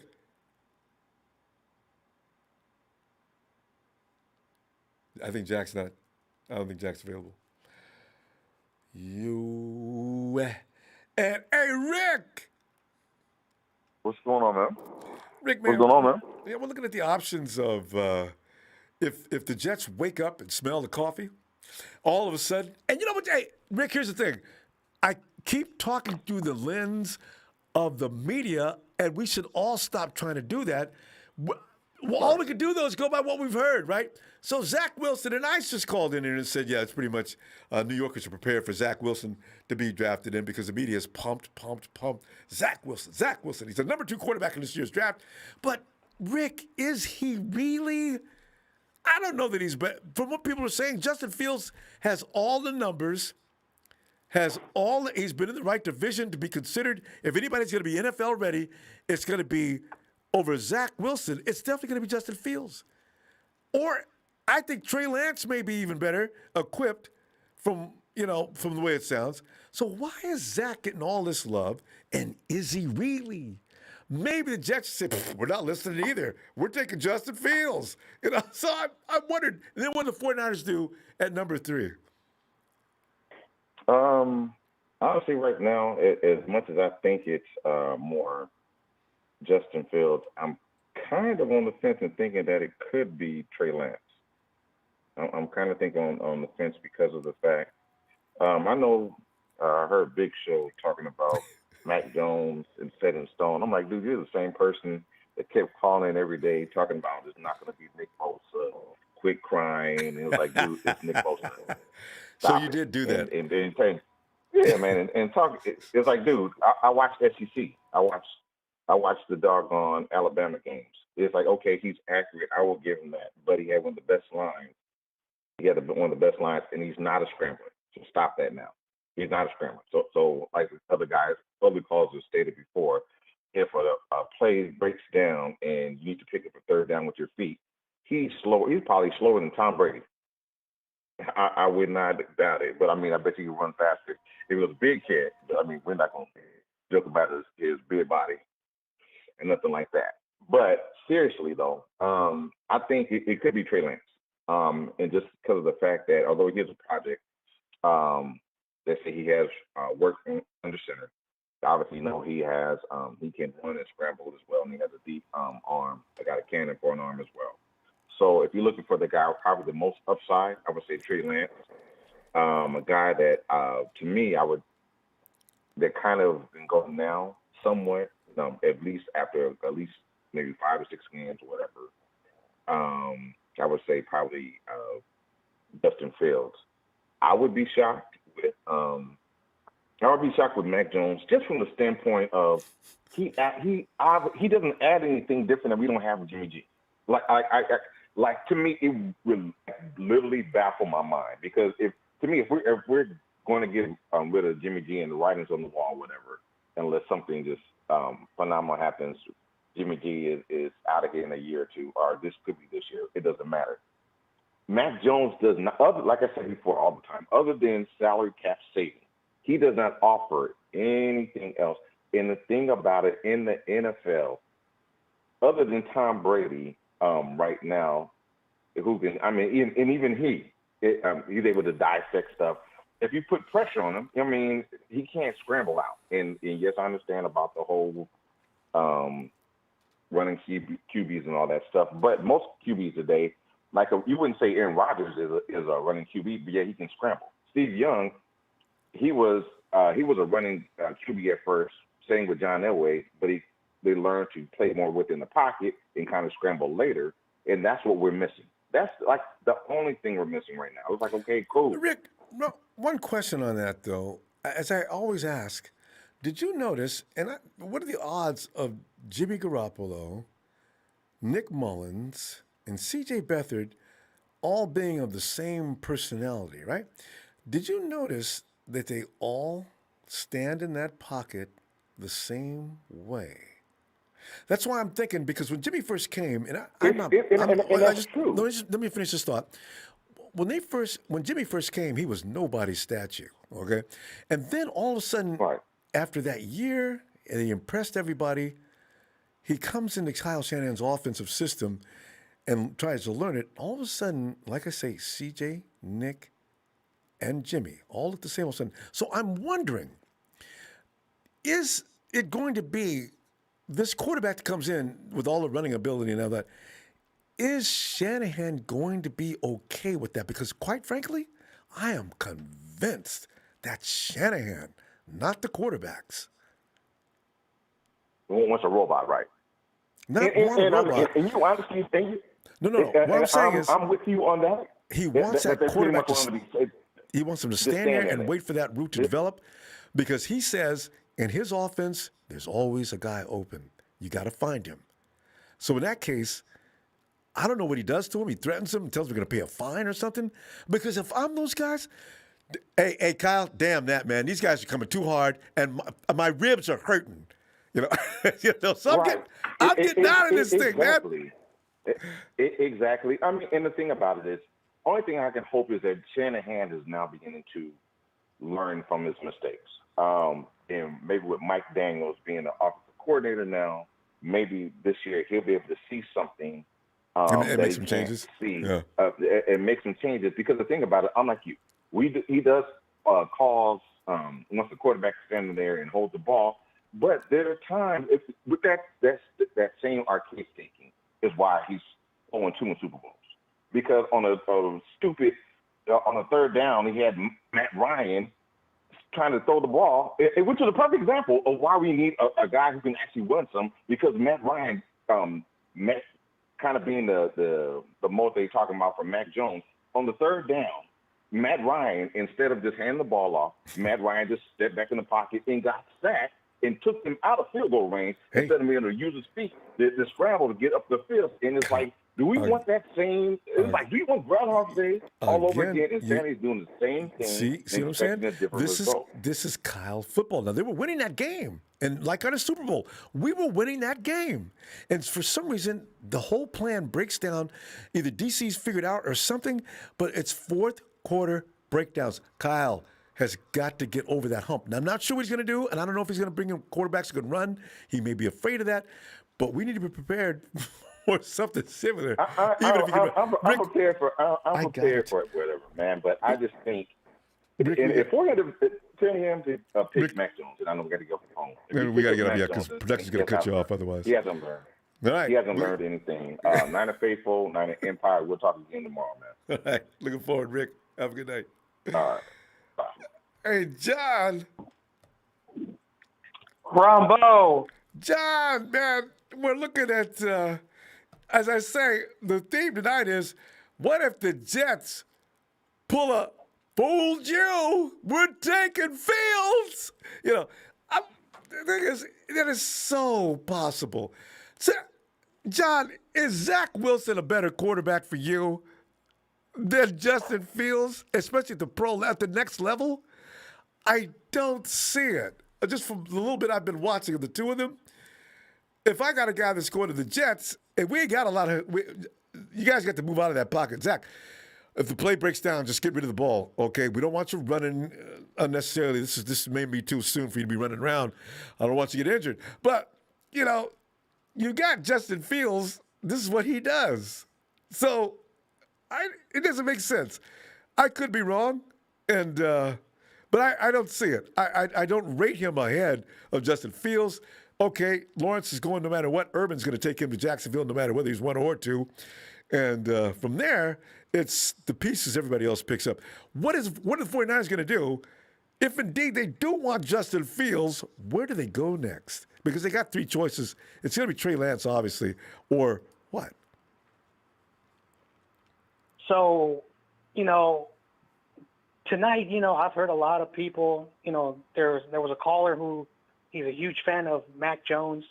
Of course, a lot of 49er fans, you know, they want Trey Lance and Justin Fields. The best quarterback that's going to have a great career, like 10 to 15 years down the road, it's not going to be with the 49ers if we don't draft them. It's Trey Lance. I've stuck by that. I've never changed my mind. I don't have, you know, all night to give you all that. But that's the best quarterback that's going to be coming out in the first round. Kyle Shanahan talked about at this press conference. There are three quarterbacks that he really likes. It's not Mac Jones for the caller who likes Mac Jones, because I think he took a shot at me, whatever his name is, and that's kind of messed up. But the point that I want to, you know, say is that in the NFL, if you take away Tom Brady, you know, just Tom Brady, people call him a unicorn. He's a very rare, you know, species of NFL quarterbacks. He came in the sixth round. He took 2 years to develop before he came in. So people have to realize Tom Brady did not come in his rookie year. He was number 3 in the depth chart, and he learned to become a great quarterback. And he's a very passionate guy. He studies films. He, you know, wakes up, goes to his, you know, private office, and he studies even in the offseason. You know, that's who Tom Brady is. So the reality is that if you're looking for a quarterback like Tom Brady, you're not going to find one, because Mac Jones is not Tom Brady. So all these people who say Tom Brady, you need to understand that's a rare thing. Plus, he might play until he's like 47. But John, so was Tom Brady from the start? All these things you just described? Yeah. So if you saw Tom Brady, you know, that 6 quarterbacks documentary that came out, I think, in 2010 or 2011, something like that, on the NFL Network. when he was drafted, he went to Robert Kraft and he said, "I'm going to prove everybody wrong who passed up on me."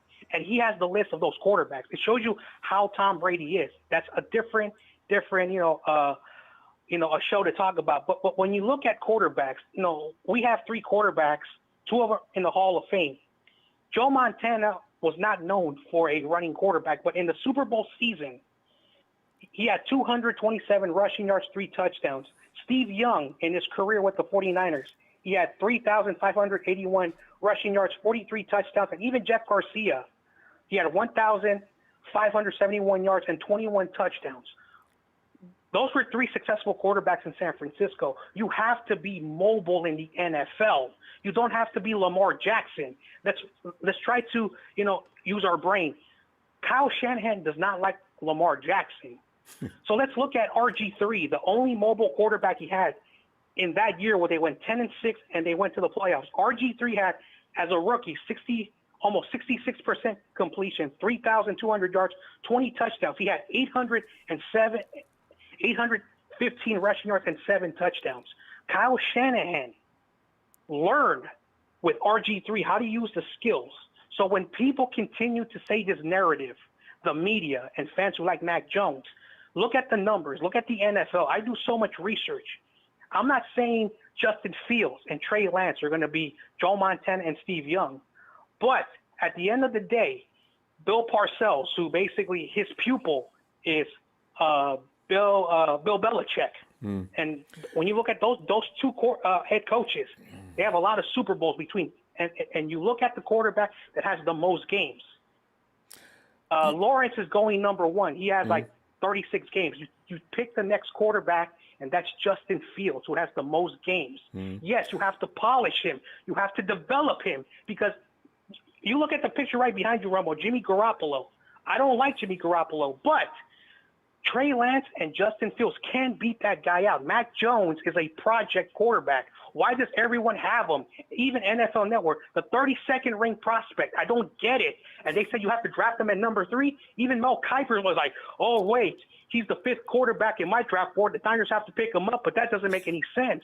So, I'm a little bit confused with this notion that Kyle Shanahan wants a Yeah, the media's going to run this narrative all the way to the last minute. I do want to say one thing, though, John. You realize RG3, Cap, that breed of quarterback worked back then due to the fact that the NFL defenses weren't ready for that yet. You know what, though? That's fine, because you still need a maneuverability. Unless you're Lamar Jackson, excessive running is not going to work. And we found out about that on several different occasions. We even got, we watched Kurt last year, the Arizona quarterback, get creamed. So there are things that GMs are concerned about, and I think the Shanahans are concerned about that too. It's a tough sell or an argument. It could go on for hours. But listen, let's go ahead and see you tomorrow, John. And as usual, great perspective. Yeah, Rumble, like before I go quickly, I'm not trying to have arguments with you or any. Go ahead, get to the point. Okay. John, bring it up tomorrow. Okay.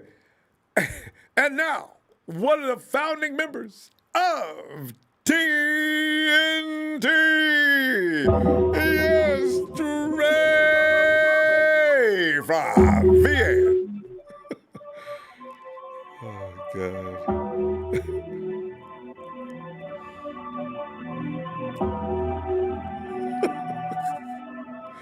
Black robes and all. Let's get that mascara on. Come on in, Trey. Finally. And I do. Finally.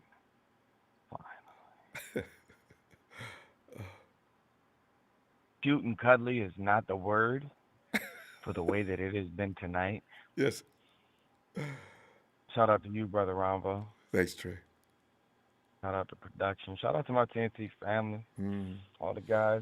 First lady of TNT. She came with the heat. Denise has been bringing that fire. Actually, all you guys have been bringing it to. It's been funny, all different directions. This is what I like about you guys. A little bit of heat. I mean, big show. But it's like, friendly fire everywhere because nobody's really like agreeing. I think it's like only 2 of us on each side. But yeah, but let's get to the John. John, I like you.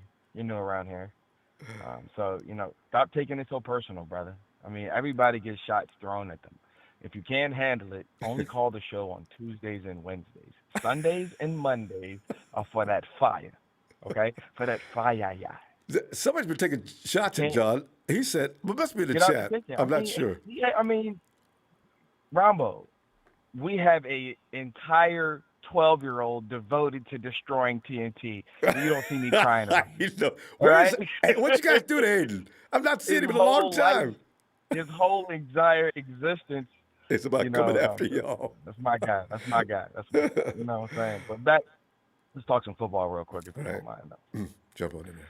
So you say that you want a quarterback that stands in the pocket. That No. Kyle Shanahan wants a guy that. Yeah, Shanahan. I'm not. I got no. Shanahan. Okay, yeah. I got you. And so everybody thinks that's Mac Jones. He does it the best. Here's the funny thing, regurgitated information everybody already knows, but we got to emphasize just a tad bit.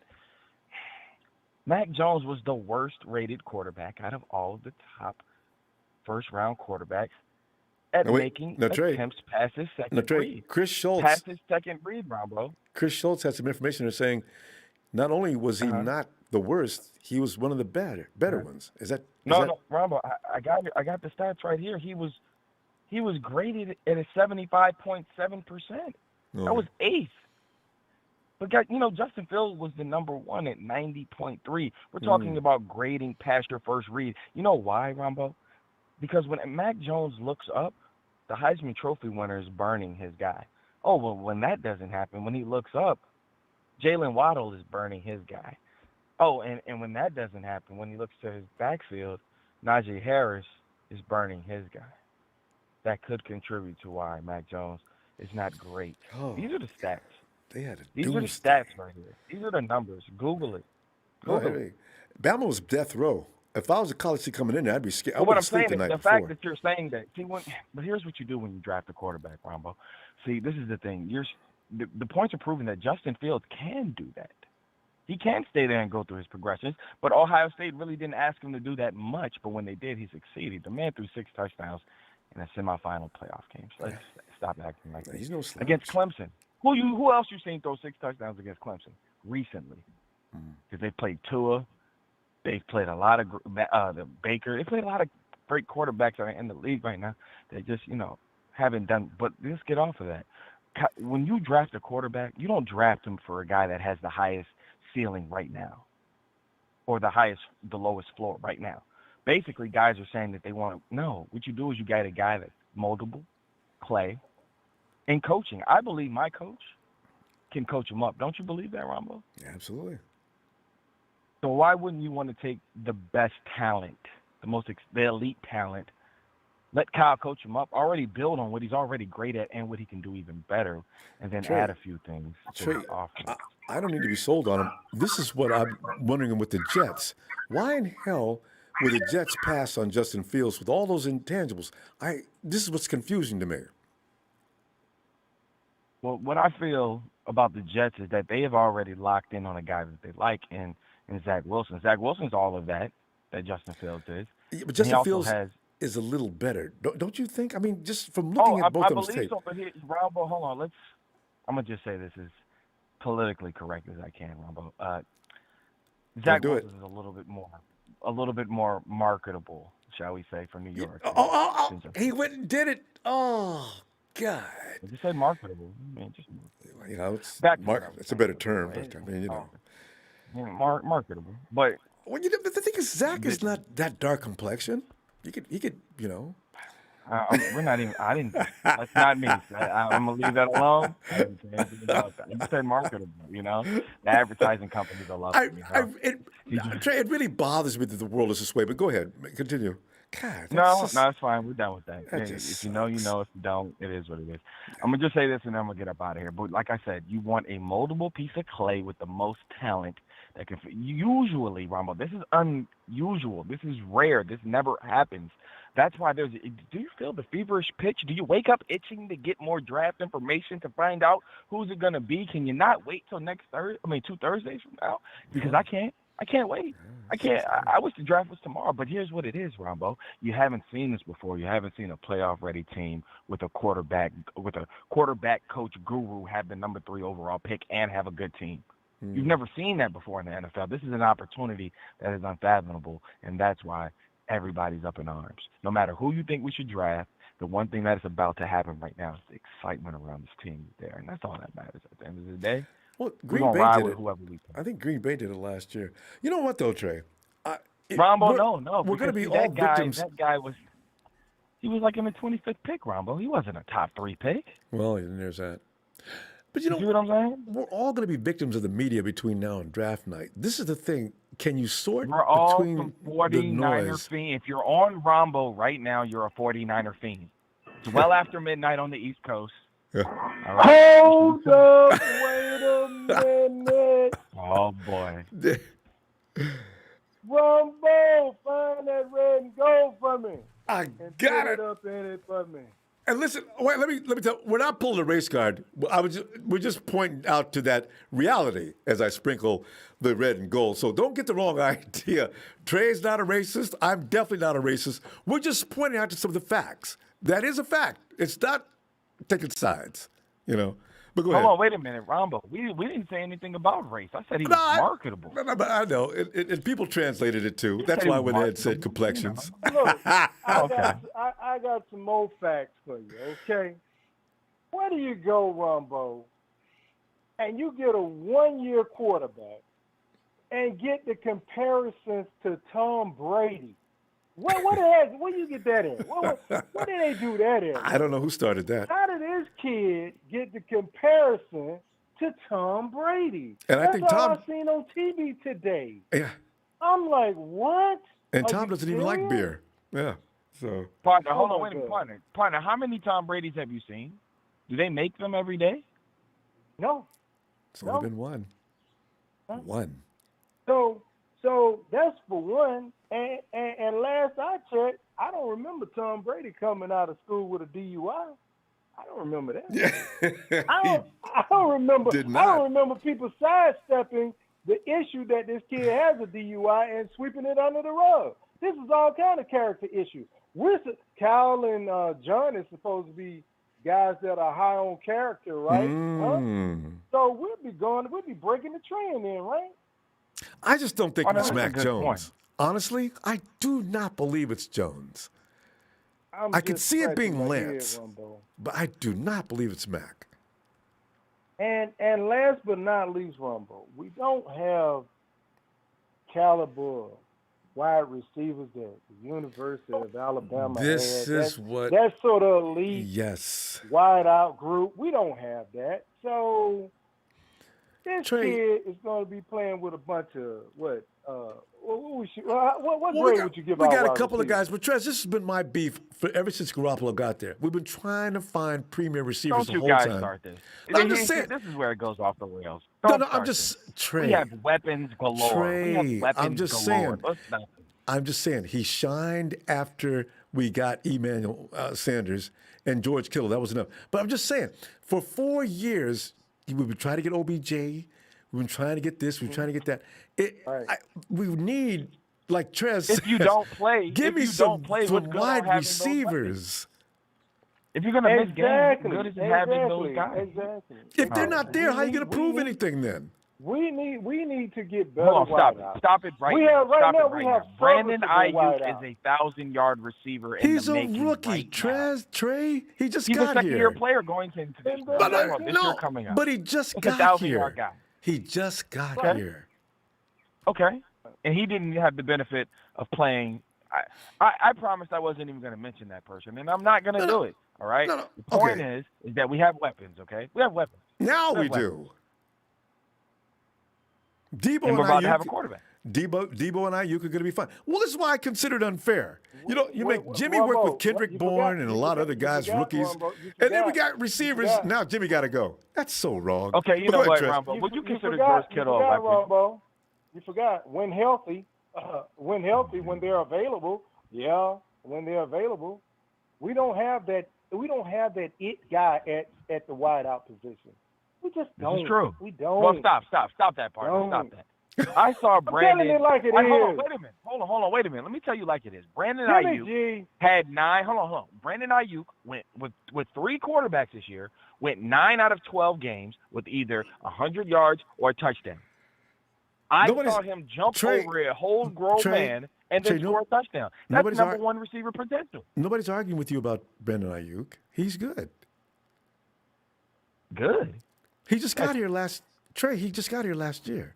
It'd have been nice if he's phenomenal with no quarterback. That's what I'm saying. He's phenomenal with 3 quarterbacks. Okay, well, what is your point? That now that we have a quarterback on the way, we're going to build towards the future. That's Debo, Ayuk, whoever we and draft that's this why year. I say that's wrong. Why? Jimmy comes Why out would and he he has be to wrong? work with rookies and second and third tier wide receivers, and he gets full on hell. But now that we got receivers, now give Jimmy. Thank you very much. Goodbye. Guys, I didn't bring up this guy's name. I didn't want to talk about this guy tonight because I'm just saying. Now we got weapons. Now we got weapons. Okay, Ronbo, stop this. Okay, this guy has had a chance to play for 4 years. The jig is up. Calvin Shanahan's not waiting anymore. Trey, How long do we have to wait? Trey, How long do we have to wait? You just don't The jig is care. up. We got to go, Ronbo. We do. Shout out to the TNT family, Ronbo. Look, we gotta go. This is that cute and cuddly stuff. That's that cute and cuddly stuff. Yes, I don't care. Tress, I don't. And take Trey with you. All right, man, we could go. I'm gone. My partner's dragging me out of the ring. I'm crying. Kicking and screaming. Hey, tell him forget about it, Ronbo. Tell him forget about it. Forget about it. Hey, shout out to Niner Mike. Hold on, Ronbo. One quick thing. Go ahead. Shout out to Mike. Needs Niner Mike as our protection, our bodyguard. That guy is the only thing that's missing. Shout out to you, Niner Mike, if you listen. Shout out to the whole chat, everybody. Shout out to you, Ronbo. Thank you again. You got it. And shout out to my brother Twisted with the $50 donation. Everybody get them lights up. Thanks, Twisted. Show Ronbo some love. All right. All right, y'all. Talk to you later. Ronbo. You too. Yes, sir. Night. Yeah. That's why. We should get Joe Montana back. Are we going after Jack again? Is Jack still trying to get in? Jack. I heard that click last time. Hello? And who is this? And this is... Hi, I'm Joey. Oh, Joey. Hey, Joey. How you Come on doing? in. I love you guys, man. You guys are awesome. Real Niner talk. And we get into it. Yeah. Especially with the TNT guys. Yeah. I know the Mac Jones thing and Tom Brady thing. I think the only reason they compare them together is because the Mac Jones right now looks like when Tom Brady was at his combine. That's the only thing I can get out of that. Physically Terrible. ungifted. Yeah. Yeah. This is why people need to be careful. No, John, Joey, seriously. People need to be careful about talking bad about Mac Jones. Otherwise, you'll be remembered in the years to come. Remember when everybody said Mac Jones was a piece of garbage, make jokes about him, comparing Tom to Brady, and then all of a sudden, you get the right coach, the right program, just like Brady got with Belichick. I wonder what Brady would have been like if he'd not been with Belichick. You get the right combination. You know, Mac Jones does not have to be what everybody says he is. So, you know. Man, if we could get somebody like Steve Youngish, oh, man. That'd be so awesome. In theory, those are what the guys Justin Fields is supposed to be, Trey Lance is supposed to be, Lawrence is supposed to be, also Zack Wilson is supposed to be. But, Joey, every single year, we get these quarterbacks coming out of school. Oh, here he comes. He's going to be the next Montana. He's going to be the next Young. He's going to be the next Brady. They come in 2 years later, nobody remembers their name. So you got to go to the NFL and see the Google playbook. Not only that, them big, bad, nasty grown men coming off that defensive line and playing in the secondary, you grow up fast, or the NFL, it just ain't meant for you. That's what happens. Yeah. Exactly. Who do you think they're going to draft? Who do you think in your heart? God, I'm still leaning toward. I don't think Fields is going to be there at number 3. I really don't. They're going to get Lance. I don't know that they want Mac Jones because Kyle's probably afraid to get Mac Jones because he's afraid somebody might try to hurt him on the street and injure his family. Hey, Kyle Shanahan, he's organizing, his whole crew is organizing the Trey Lance workout. Plays and all that? Yes. And also, if he gets Mac Jones, you have to hire bodyguards and everything else. I mean, because people are going to get mad about that. Mac 10. Mac Jones would have a Mac 10. I know. He's going to be oh, God. I didn't like that. I didn't like. Kyle Shanahan didn't like his pro day. You can tell by the look on his face. Yeah. Mac did not do himself any good in that pro day. No, I've never seen anybody hit the ceiling of the gosh. Right? How'd you do that? What were you? I was like, yes. Did you see that, Kyle? He was disgusted. But you know what? He was disgusted on that one. But Joey, watching him against, and everybody says it's all about the talent that was around him, right? And granted, it's like I was just telling Trey, if I got them receiving core that he's got, Joey, I think if you protect me like that offensive line was, I think I could pick those guys off all day too. You know, the separation, the amount of time he had to target and hit, you need to do it though. You need skills to do that. So I'm not going to say Mac Jones is not a good quarterback, but I think he probably is. He won a national championship. Smith, so, like, we need a guy that's gonna, when the play breaks down, can do something on his own. Yeah. I'll go off schedule. I'm tired of that. I'm tired of these project quarterbacks. I want a guy that's solid, like we deserve. We're San Francisco 49ers. We are nothing but greatness, and we need to get back to that. Yeah. Hopefully soon. But yeah. I understand it. You look at Kyle. If we had the guy over in Arizona as a quarterback coach, you know, as terrible as they seem to look, you need Frank. You want Roman back? Oh, hell no. I don't like Greg Roman, bro. That's where receivers go to die wherever he's at. Give me Mike Holmgren. Oh. Or Mike Shanahan. He probably is. He's there already. Never mind. But Holmgren, well, he's got his son out there. You know, Holmgren got blackballed out of the league. Nobody even wants him back in. Remember, the 49ers could have had him before we had Jimmy T. And the 49ers told him no. I was disgusted with those coach selections of the last two. I season tickets when Chip Kelly was there because it was like $500. And I never even went. I didn't go. I said that's because I know if I went, I could beat his ass probably after the game. But you know, the thing is, it's hard to know. Okay, Shanahan's going to have to be a little more flexible with what he does. All right? If he does that, then for sure he's going to go get Fields. People need to know Shanahan thinks a lot of his program. You got to adhere to it. Getting mad at the quarterback, I don't know if that's actually fair as much as it is. It's Shanahan calling the shots. Well, maybe we'll see. He's going to have to loosen up. But Kyle said it himself. He said it himself that they need to get a guy that's a good athlete too, a bigger guy, and not because he denied that Kirk Cousins stuff. True, but Kyle's got to take the handcuffs off. Then we're gonna see. Hey, Joey, we gotta go, fam. Let's see you tomorrow if you get a chance. Okay, I will. All right. Take care, Ronbo. You awesome. You too. Thanks, fam. Thanks. And hey, Mario.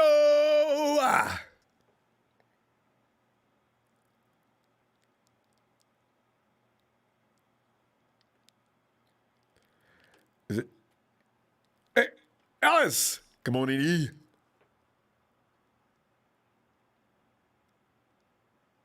Ronbo. What else, man? Ellis, we're sitting up here contemplating what happens if everybody, the people's choice, not yours, because I know you like Trey Lance. Wait a minute. This just in. Chris Schultz says that Ohio State had more 5-star athletes or 4-star recruits offense than Bama. Did you know that?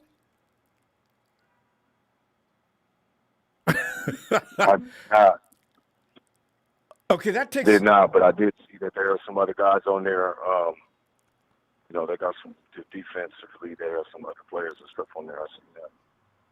That was pretty hard, but Alabama's obviously they kind of they talk about them more for whatever reason.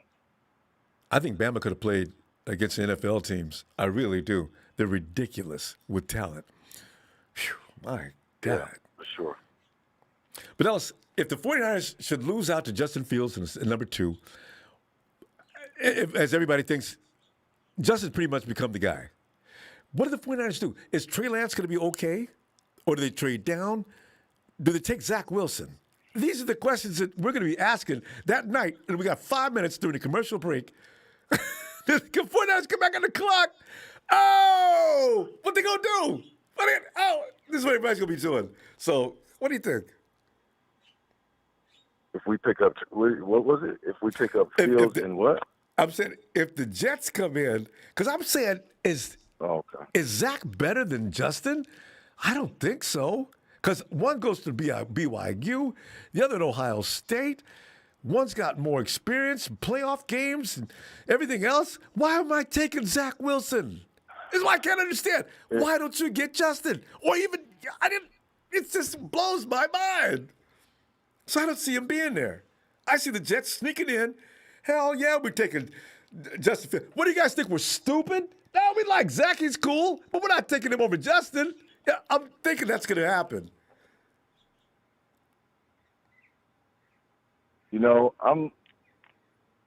I was kind of thinking about, why wouldn't the Jets take Justin Fields? That was weeks ago, and I was just processing it, but I was figured, okay, well, they already got, they're talking about always out there looking at houses, or they've been introduced to, they're helping them, look at properties and stuff in New York. So I figured Ice from New York Zack said Wilson that can't be confirmed. Slam dunk for whatever reason, and politics wise, you know what I mean? You know how it is, man. But not deservingly, you know what I mean? Because clearly he's played in a lot more bigger games, a lot more better teams. It's tougher competition. The resume is, man. So it's but so if that was to happen when the Jets got him, then we got what? Mac Jones, Zack Wilson, and Trey Lance now. What's Kyle going to do? Because he said we got 3 guys. So hence it goes different from maybe what he's expected, unless there's already an arrangement made that we don't know nothing about, and he already kind of pretty much knows. The Jets are going to take Zack Wilson or Justin Fields, but with him doing these, these extra, meets and stuff, for him to do routes and for the quarterback. So it's got to be between those 2 guys, man. And I just hope that that's what it comes down to. Fields not or us Lance? being taken all over the damn world. Yeah, instead of taking us all over the world and then picking somebody totally different after, it coming down to these last 2 guys. And Trey Lance being the last guy, is Kyle saving the best for last? Or is he pretty much already got it locked in and figure he wants to get Justin? You know what I mean? I can't wait till tomorrow. That's the question. Yeah. Wait for that. And Trey, shout out to Trey, man. Come with it, man. Come on with it, because Fields is doing his thing. You know what I mean? He had a clean pro days and stuff like that. And between Mac Jones, it's just him and Zach right now that really, were the big talks, and of course Trey did too. But this game thing, they keep talking about these games, but a lot of these guys have played a lot of the same amount of games. I think except Justin Fields has played more games, from what I understand. Another point. Another point. Why am I taking anybody but him? In fact, Trey Lawrence should be concerned at number 1. And Trevor, of course, I don't know how many games. I haven't really looked at Trevor because I figured he pretty much was already going to be going to Florida. But then the Urban Meyer stuff and all of that. Yeah. So I was thinking, then that. Yeah. So we're all just taking shots in the dark, man, and may the best man win, fam. I just want us to win. I don't care about none of that other nonsense and all that, because it's unnecessary confrontation, man. When you two, you got to be more mature about it and know how to deal with stuff like that. Yep. So we're gonna be able to have difference of opinion. Yeah, football, politics, and religion. Even baseball people don't argue and fight like football people. NBA fans. Football is an emotional sport. Extremely. I mean, NBA is. I've seen arguments in NBA, but not like NFL. Yeah, football it's a different type of emotion and intensity for sure. You know what I mean? It's those that play know. But yeah, I don't know. I mean, hell, what if Kyle gets Mac Jones and then he gets his running back from Alabama at the second pick? Is everybody going to be Najee? You know what I'm saying? Is everybody going to be okay with that? I mean, what the hell is he going to do, man? I mean, I got to see it. I got to see it I got to see it for 4 quarters and 17 game season first. But I got to see him on film, and if it looks great, then I mean we got to just roll with it. But if it's not looking great, then what we're going to be doing. Mm-hmm. It's going to be a time of destruction. But yeah, Kyle's got it. He must got it in the bag, man. He's putting it all on the line. Yes, sir. Yes. We're going to go. And thanks for the pump up for the likes, too, fam. Appreciate you. You know what I'm saying? Thanks. Yeah, you already know, man. I was looking at it. I said, damn, it's only like 20, 30, 40 likes here. This is just, thanks, and we got 400 people in the chat. You know what I mean? You already know that, family. Much love, Brother Ronbo. Thank you, as always, for the platform. Thank you. And make sure y'all like and subscribe, and we'll be back. All right. And looking for you tomorrow, too. Have a good night, fam. Peace, family.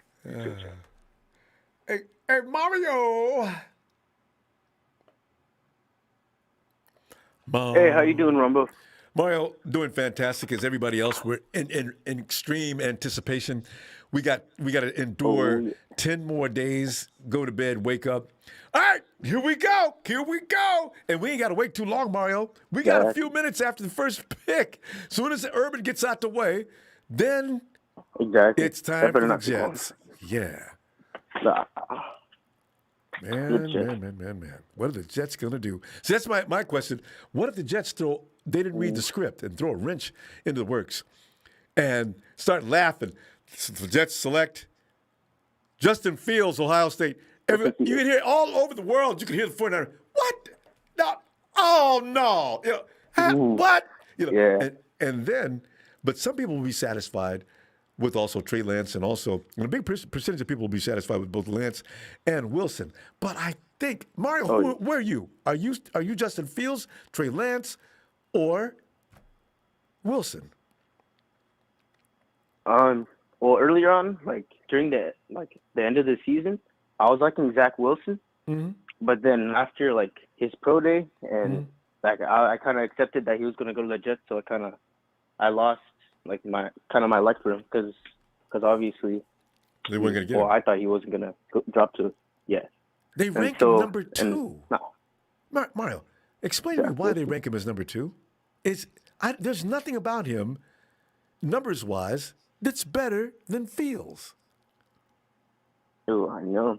Well, he runs the similar offense, compared to the second pick and the third pick. He runs the same offense as kind of the Niners and the Jets.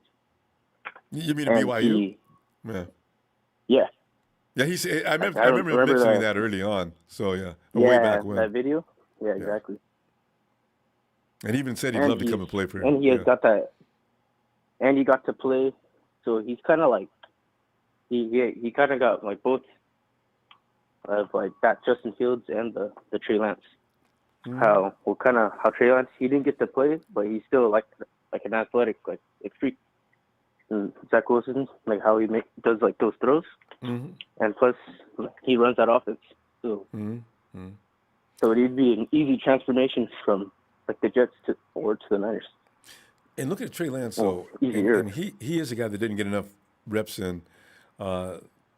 Is he the guy that's on the outside? I mean, is he the guy that's standing back and they're not going to give. They don't like my experience. I'm just 20 years old. I'm probably going to be the third guy on the totem pole, right? So it's probably Justin Fields or Wilson, and then Trey coming in third, behind, of course, Trevor Lawrence. I think the QB class is very talented. I feel like the Niners can't go wrong with any of those three, with Zack Wilson, Trey Lance, or Justin Fields. And they got the choice. by being at number 3, yeah, you're going to get the guy that's left, and there's 5 guys. Mac Jones is in the mix, but I mean, Corkle. Yeah. You gotta, unless they trade for like maybe like something for this year to trade back and then draft him. Yeah, that'd be the only somewhat acceptable. See, that's Mario. See, that's what I'm talking about. Go ahead. You got to get in front of Jerry Jones. Bring me Kyle Pitts, and they'll get. And then I don't care. It could be Mac Jones. It could be it could be any. I'm not worried about anything else. I've got the perfect kill machine. I get to fix that offensive line. I'm telling you right now, it won't matter. You don't need to run. You've got too many weapons. Exactly. Any offense Get the ball to him. Any QB could do that. Yeah, you know what I'm saying? Oh, George Kittle. On the billboard would have George Kittle and Kyle Pitts standing next to each other. Oh, God. Kyle Pitts is basically like a big old wide receiver, kind of like Calvin Johnson, basically. Dude's he's got a wingspan like scary man. He's got a wingspan like a condor, and he's vicious. I like that. Exactly. Like Ayuk, that'd be too deadly. That's what I'm saying. Damn running. If I got Ayuk and Debo, I got George and Pitts. Hell, I need my quarterback to run. Ooh. You better get rid of that ball now. Yeah. Exactly. So, and I know they're definitely gonna go running back like the 3rd round or the 2nd round. Yeah. That's gonna be exciting with the new legs. Yeah. Ooh. So we're gonna see what happens. I don't know. I still believe the Jets are lying. I don't think they're going after Zack Wilson. If they get Zack Wilson, I say okay. But man, I pray for him if he goes to the Jets. Yeah, right. He is going to be. I don't know. I think he'll be calling Darnold as he's sitting there with an ice pack over his head. Hey, dude. Yeah. Hey, listen. You know what? I need some pointers from you if I'm going to survive here in New York. The coach doesn't understand what's going on. I'm not going to be able to deal with this. You know. Oh God. Man, I don't know if $10 the guy to ask. Maybe they're going to get an offensive line for poor Zach if he goes there. Yeah. I don't know. Yeah, they bet. I would figure that the Niners would. I don't know. There's too many. There's just too many holes to go. Well, I would figure they would go offensive line if they do go quarterback. But then there's other positions. Yeah, well, we signed a lot of 1-year guys, but we do have future problems. There are going to be holes, so we're going to see. Yeah, the secondary are going on the 1-year contract. Yeah, we got to win it this year. But we still got money though. Yeah. Well, next year everybody will have money. The cap expands. But Mario, Mario, let's see tomorrow if you get some time to get in here, will you? Yeah. Of course. All right. Later on. Good night. Thanks, man. Night. And are we going over to Charles? Hey, Charles. What's going on, Ronbo? Charles, man. Well, let me see. Mark Lasalento. Hold on, Charles. Shout out to everyone in the chat. Mac Jones, get ready. Charles, here's the thing. You know, every year during the draft time, there's fighting words. Mac Jones has become a fighting word. Yeah. Now, here's the thing. I don't know if the media is barking up the right tree or not, but if the Jets take Justin Fields out of this, does Kyle go to Mac Jones or does he go to Trey Lance or Zack Wilson?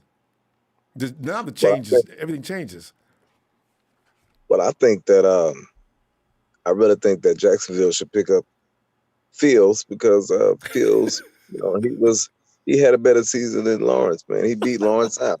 See, and that's what I'm trying to tell you, man. And the only reason why Lawrence is been given preeminence against because of Urban Fields is because of I believe it's because of the color of his skin.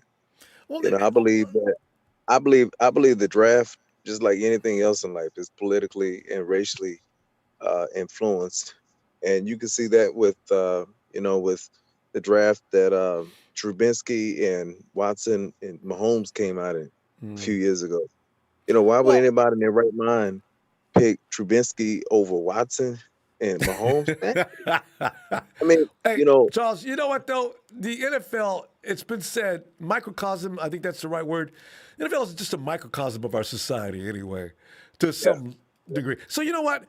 I don't want to believe, because I got faith in America, I don't want to believe that's the case, but all too often it does seem to be that way. But I would like to, we could just move away from that. Who's the better quarterback? Is Trevor Lawrence exactly? I mean, is Justin Fields, because he's beating him head up? Is he better? Okay. No, he's not. He's not better than Fields. He's just, when you look at the teams that Clemson played, they didn't play nobody. They didn't play, and then when they got to the playoffs, they played against Clemson, and they got skull-drug against Clemson. Yeah. So they didn't play nobody, and when Ohio State, when they went against, he really held his own when he went against Alabama. That's why I think he's better than Lawrence. But you have, when was the last time Jacksonville had a colored quarterback? When was the last time the Jets had a colored quarterback drafted? Leading their franchise. That's the reason why they're projected, because they haven't had one. I can't remember the last time the Jets or the Jacksonville have actually had one that was considered a franchise quarterback. And so they're projected where they're projected because of that, because those franchises don't pick Hispanic or African American quarterbacks to be their franchise quarterback. That's so because of political means. Hispanics got a whole nother thing going. There's not enough Hispanics in the NFL, actually. Yeah. So as I said, it's a comparison with what the world, our particular part of the world is. But other than that, let's look at though for a second. If the Jets do take Fields and just upset the norm, as we've already established, which is unfortunate, but if they do, what do the 49ers do now? I want them to take Trey Lance, but Trey Lance, I don't think he should be a first round draft pick because he didn't play it all. He played one game last year. Like, what person in what team, what organization in their right mind would pick somebody who didn't play but one game last year? I mean, they're lacking experience, recent experience, so normally we wouldn't do that. But we understand, it wasn't his fault, but still, he still lacks the experience. He should go in the second or third round, So the only other alternative is Matt Jones or that's the only other alternative, So, but Trey Lance, based on what we perceive about him, he's mobile, he's intelligent. He ran a pro style offense. He made checks and balances at the offensive line, audibles, so on and so forth. So his potential and his ceiling, his will be the guy. And he's a sharp kid. By the way, Charles, Geno Smith, remember that name? This is the thing. There's been a second round draft pick. I know, but the thing is, I just remember when we were talking about Afro-American quarterbacks on the Jets, I forgot about Geno Smith, and everybody else forgot about Geno Smith too. Everybody saw Geno. Yeah, but here's a fact. Everybody saw Geno. Okay, go ahead. No, I was going to say, there have not, unfortunately, because of the percentage of black quarterbacks compared to any other color quarterback, there's just not a fair sample size. Because there's been a lot of bust black quarterbacks is the problem. Yeah, you know what I mean? That's true. And when you look at their counterparts, they've had a lot of success, but then again, they dominate the league. So it's hard to make that comparison by crunching those kind of numbers. If you would, put it to a computer and look at the ratio, I don't know, things would still come out the same, I guess. It's a tough subject. We may take that up one night. It could get real sensitive, and I want to be careful with that because I don't like to get into things that could go political all of a sudden. So, but Charles, but my ranking is Fields. He should go number one. Lawrence, I think he should be 3 or 4. I think Trey Lance. I think if he would have had. Right. I was going to warn him first, but anyway, Charles, we ran out of time. Charles, get back here tomorrow. We'll talk some more. Hey, Bethel. Hey, what's up, Ronbo? Bethel, man, we're looking at the possibility. Bethel, do you like Justin Fields? Is that your choice for this draft? It's either him or the other quarterback. Even though he didn't play as much games because he opted out, but one thing I think it was him that I heard that a buddy of his called him up and told him, hey, let's go do something, and he said, nah, you know what? I gotta take some film. I gotta read the defense from the NFL, and he was he was not even in the NFL yet, and he was learning how to read the defense in the NFL already. So are you talking about Justin? Yeah. No, so that tells you, Justin, he does some, he's sharp. Hey, listen, Justin's also the guy that is very professional in his demeanor already too. But Bethel, here's the thing: if Justin is picked up by the Jets, and Lord have, gosh mercy, Justin is probably a better idea than. I mean, you look at the history. I mean, he had a bad year. Zack Wilson was not a big conversation in 2019. He arose in 2020, ironically. Pandemic season, a lot of people not playing. Yeah. You go to BYU. Now you look like an absolute stud. And you look at Wilson's body of work, he's got a lot more time put in of success. Now, why am I picking him instead of Fields? I mean, I don't understand that. That's why I'm thinking. I think the media has led people astray. This is not happening. Yeah. There's the media, does anything for clicks, for likes, and stuff like that, and for views and stuff like that. But one thing that two things I actually learned about Mac Jones is one thing is that he's the one who put out the picture comparing him to Tom Brady. Wait. Let me repeat that. Did you just say that Mac is the one who put the picture out comparing himself to Tom Brady? Yeah, he's the one who put it out there. So he's putting himself out there. Like, I'm not like, come on, dude, really? And then another thing I end up finding out is that his coach took him out of the game and took him out and did something because he was in an argument with his coach, and he was arguing and getting mad at him because he put his own play and he did his own play to show off. And I don't think Kyle is gonna want somebody that's gonna talk to him back like that, and him fighting with him. That's gonna fight with him. And if you're out there changing plays and you fail, I think most coaches don't mind. If you go off schedule, it better be working. If you go off schedule and it failed, you're going to be sitting down on a bench and your backup's coming in. I think most coaches are like that. So you got to be careful with that too. Yeah. So that's another thing that, you got to watch out about, Mac Jones too. Those are two kind of things that, you don't want from he probably did have a good year, but look at what he had. There's, it's like the same thing as you could say what Tom Brady had in the Super Bowl. Look at all the weapons he had. So everybody, I go. Yeah, Brady did have. I go. Even Jimmy G could have won that Super Bowl with that lineup behind him. That's what I've been saying. Jimmy G, you give him some of the weapons some of these teams got, I guarantee you results. This is why I'm impressed with him. He's had Kendrick Bourne, Emmanuel Sanders was about the best receiver he's had. Debo's been a rookie. He came on in 2019. He did a great job. We just got Ayuk last year, and Jimmy didn't even get to play with him much. So, this is why I'm saying, you look at teams, they need to have the support to win. Nobody's winning with no support. It's like you bring any quarterback in here, and I want to see what he does with the same amount of talent as Jimmy G had from 2017 till even last year. So you see, this is what you have to look at Mac Jones. You can't get mad at him because he had weapons and knew how to use them. This is why, yeah. So I don't know how to judge him.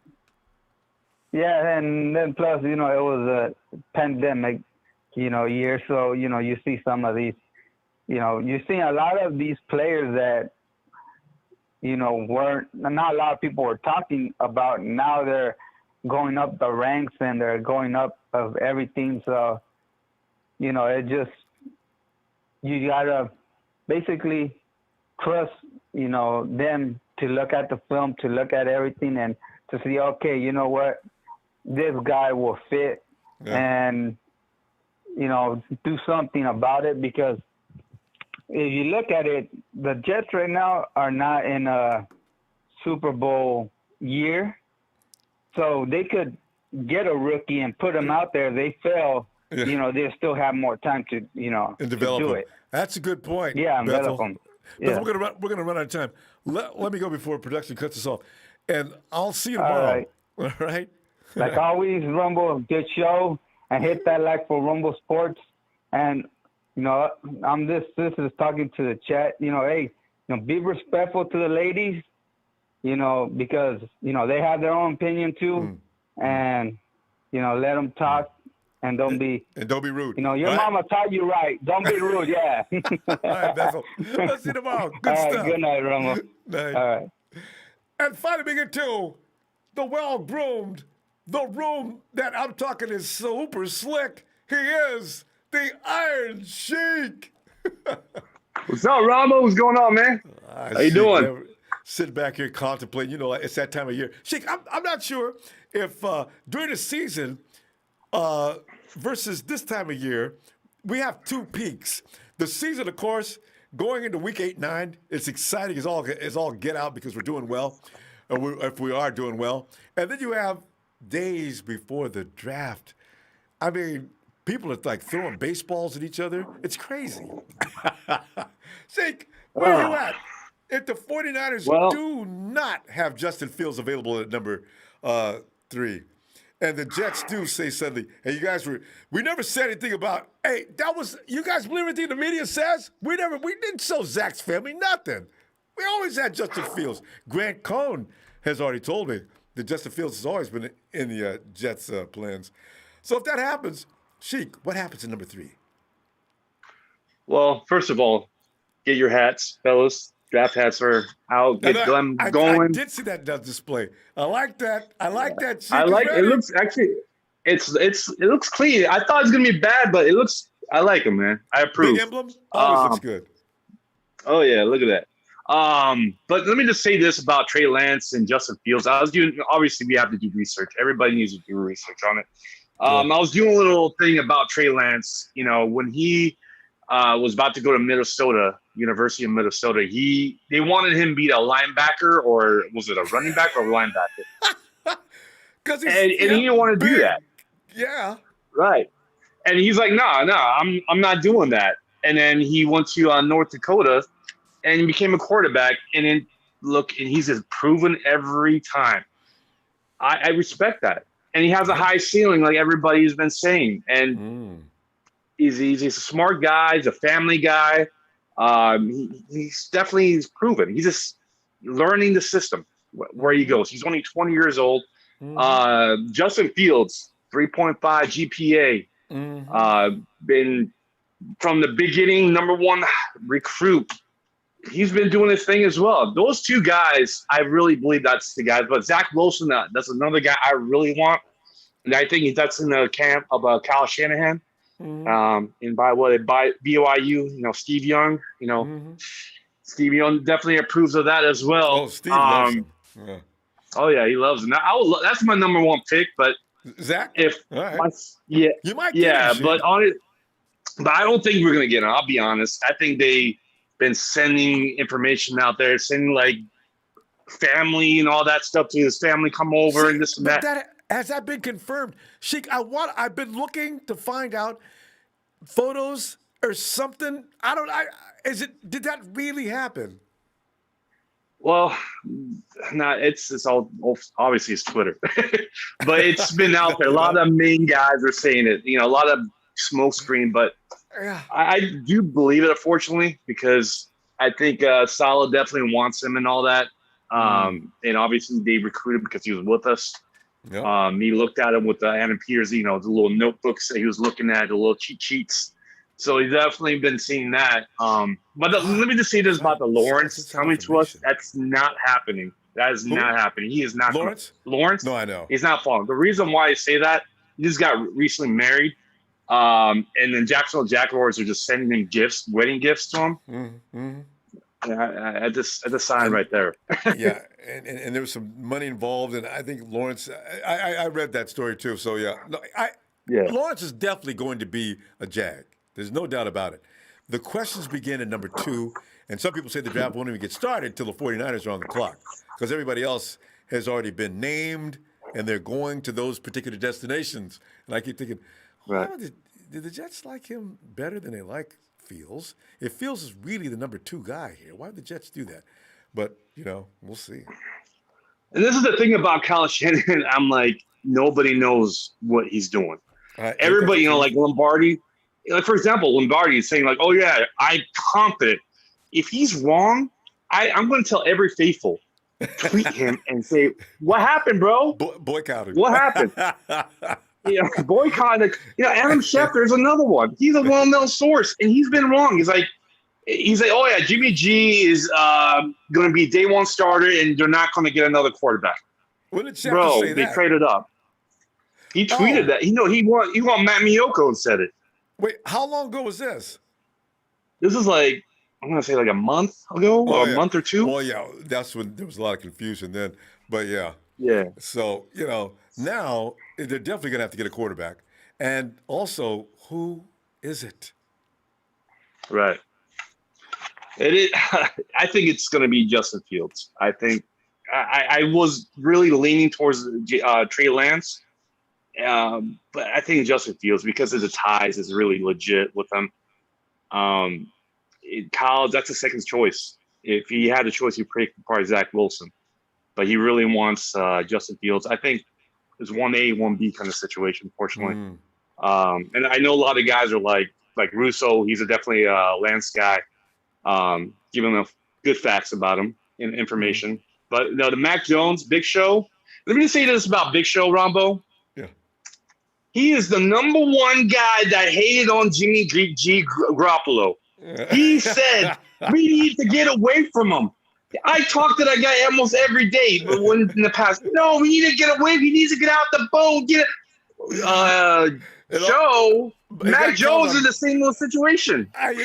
He got called against Bosa, too. Oh, man. Poor I love Show. it. So we I love document these things, as you know. He'll be okay. Sheik, we're going to run out of time. I love the equipment, Sheik. Man, that is awesome.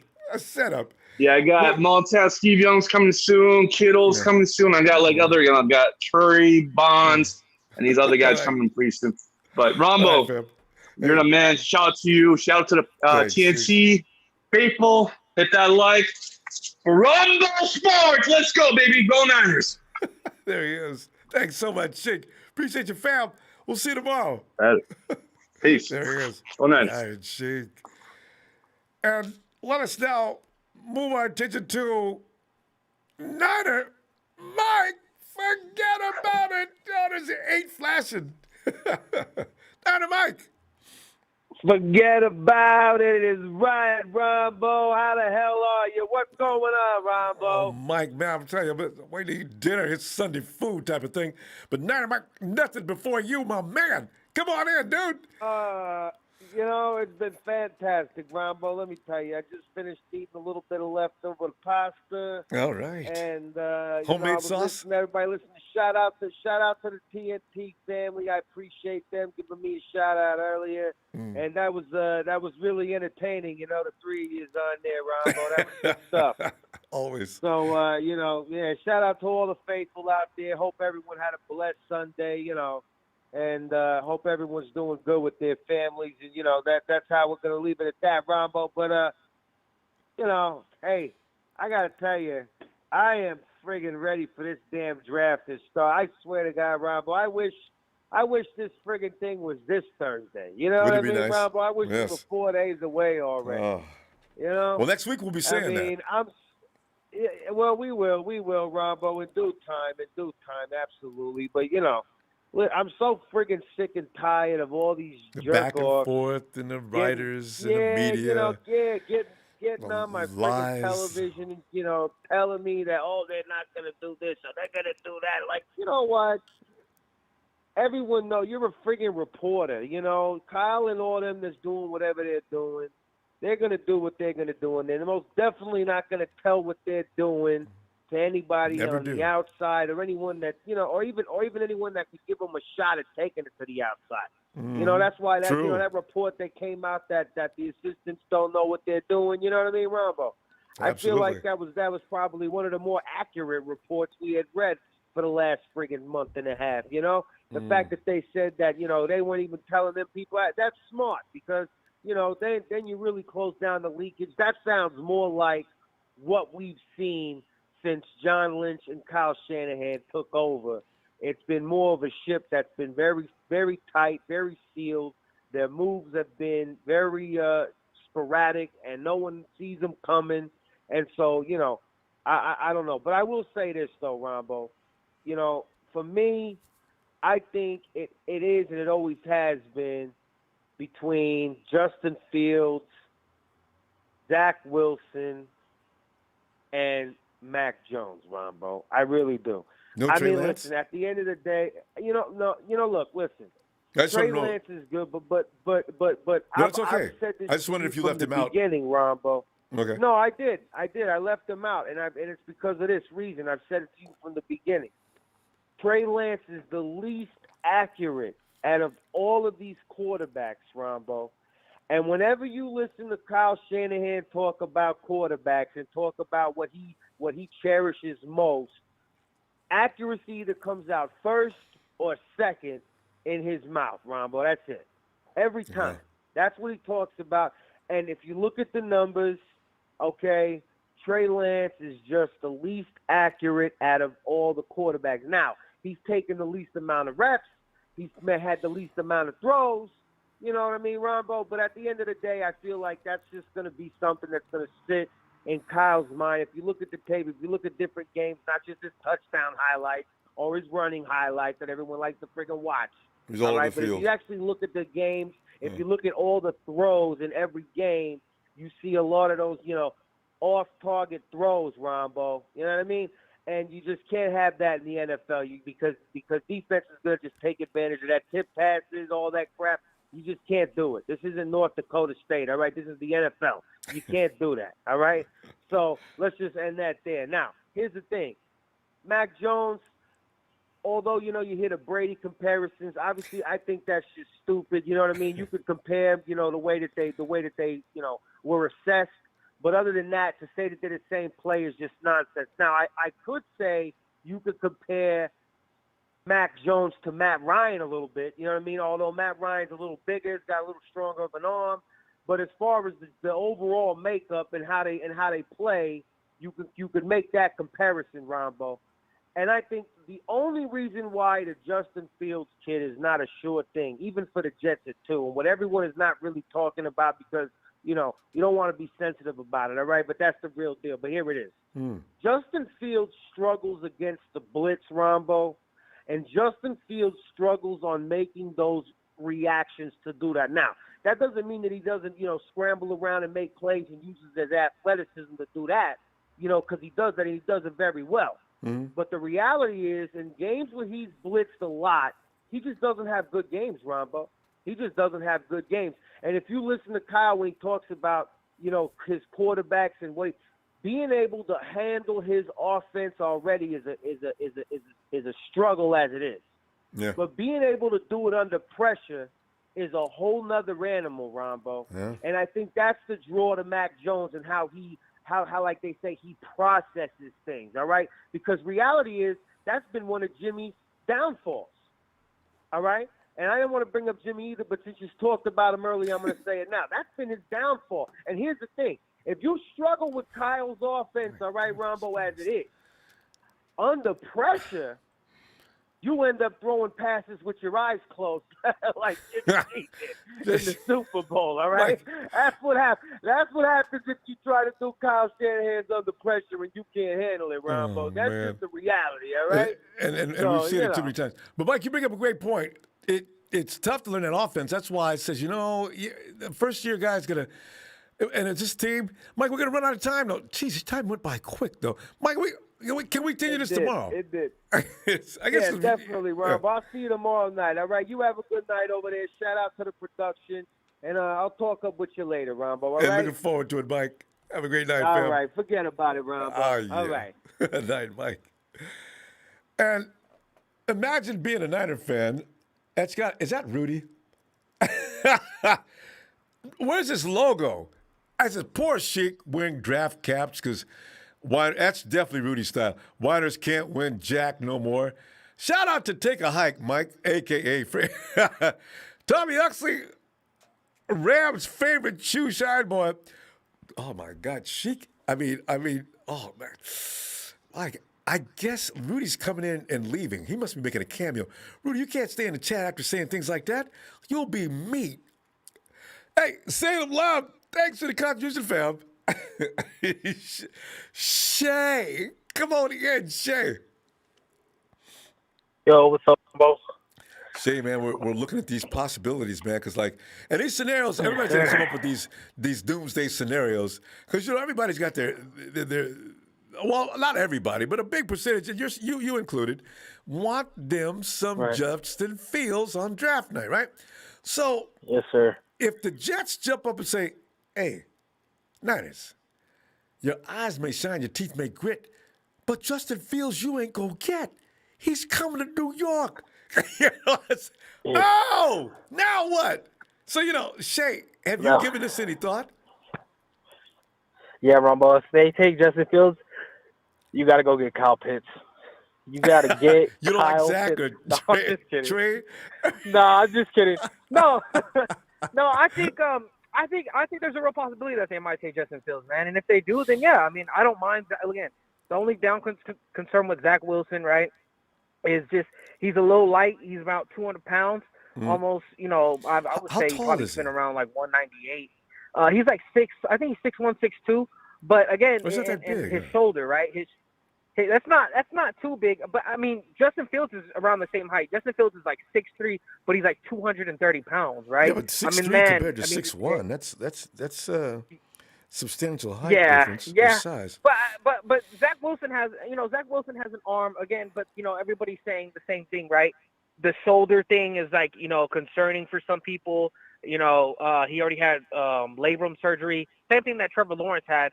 So and again, his frail stature, that might be a problem. Now the problem is I don't think that he'll have a problem when he gets hit. I think he's very smart and intelligent person. He'll slide. But the problem is when he does take a blindside hit and that 345-pound tackle falls on top of him. Can you endure that?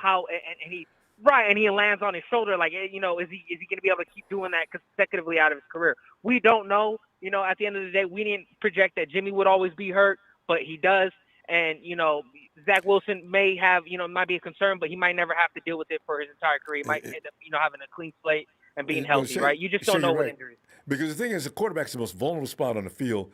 This is why, there's no such thing as getting a quarterback that's not going to just guaranteed not to get hurt. They get hit, and they get hit hard, and sometimes they don't even see it coming. Right. That's where you get killed. Yeah, so. No, yeah, exactly. And so, yeah, Ronbo, I mean, I think I like Trey Lance.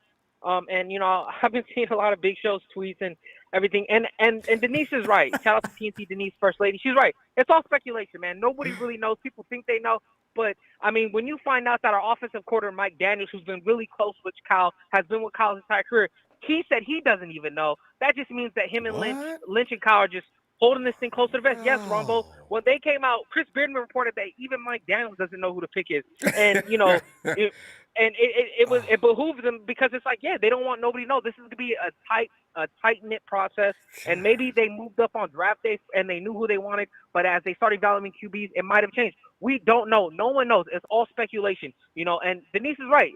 Big Show's basing it upon his prototypical or what he thinks he likes back then. Other people are basing it on, you don't move up that much for the floor guy, you go for the transcending talent.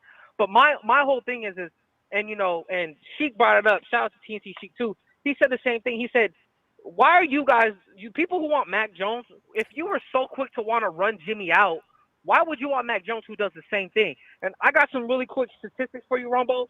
Give me 1 second. Right. Let me pull it up, just really fast. So, Ronbo, Mac Jones, 34% of his yards came from, 34% of his passes came from behind the line of scrimmage, right? 55% of the 3,900 yards that he threw last season, 55% were all from yak. So to me, that's the equivalent. That's almost Jimmy Garoppolo type, right?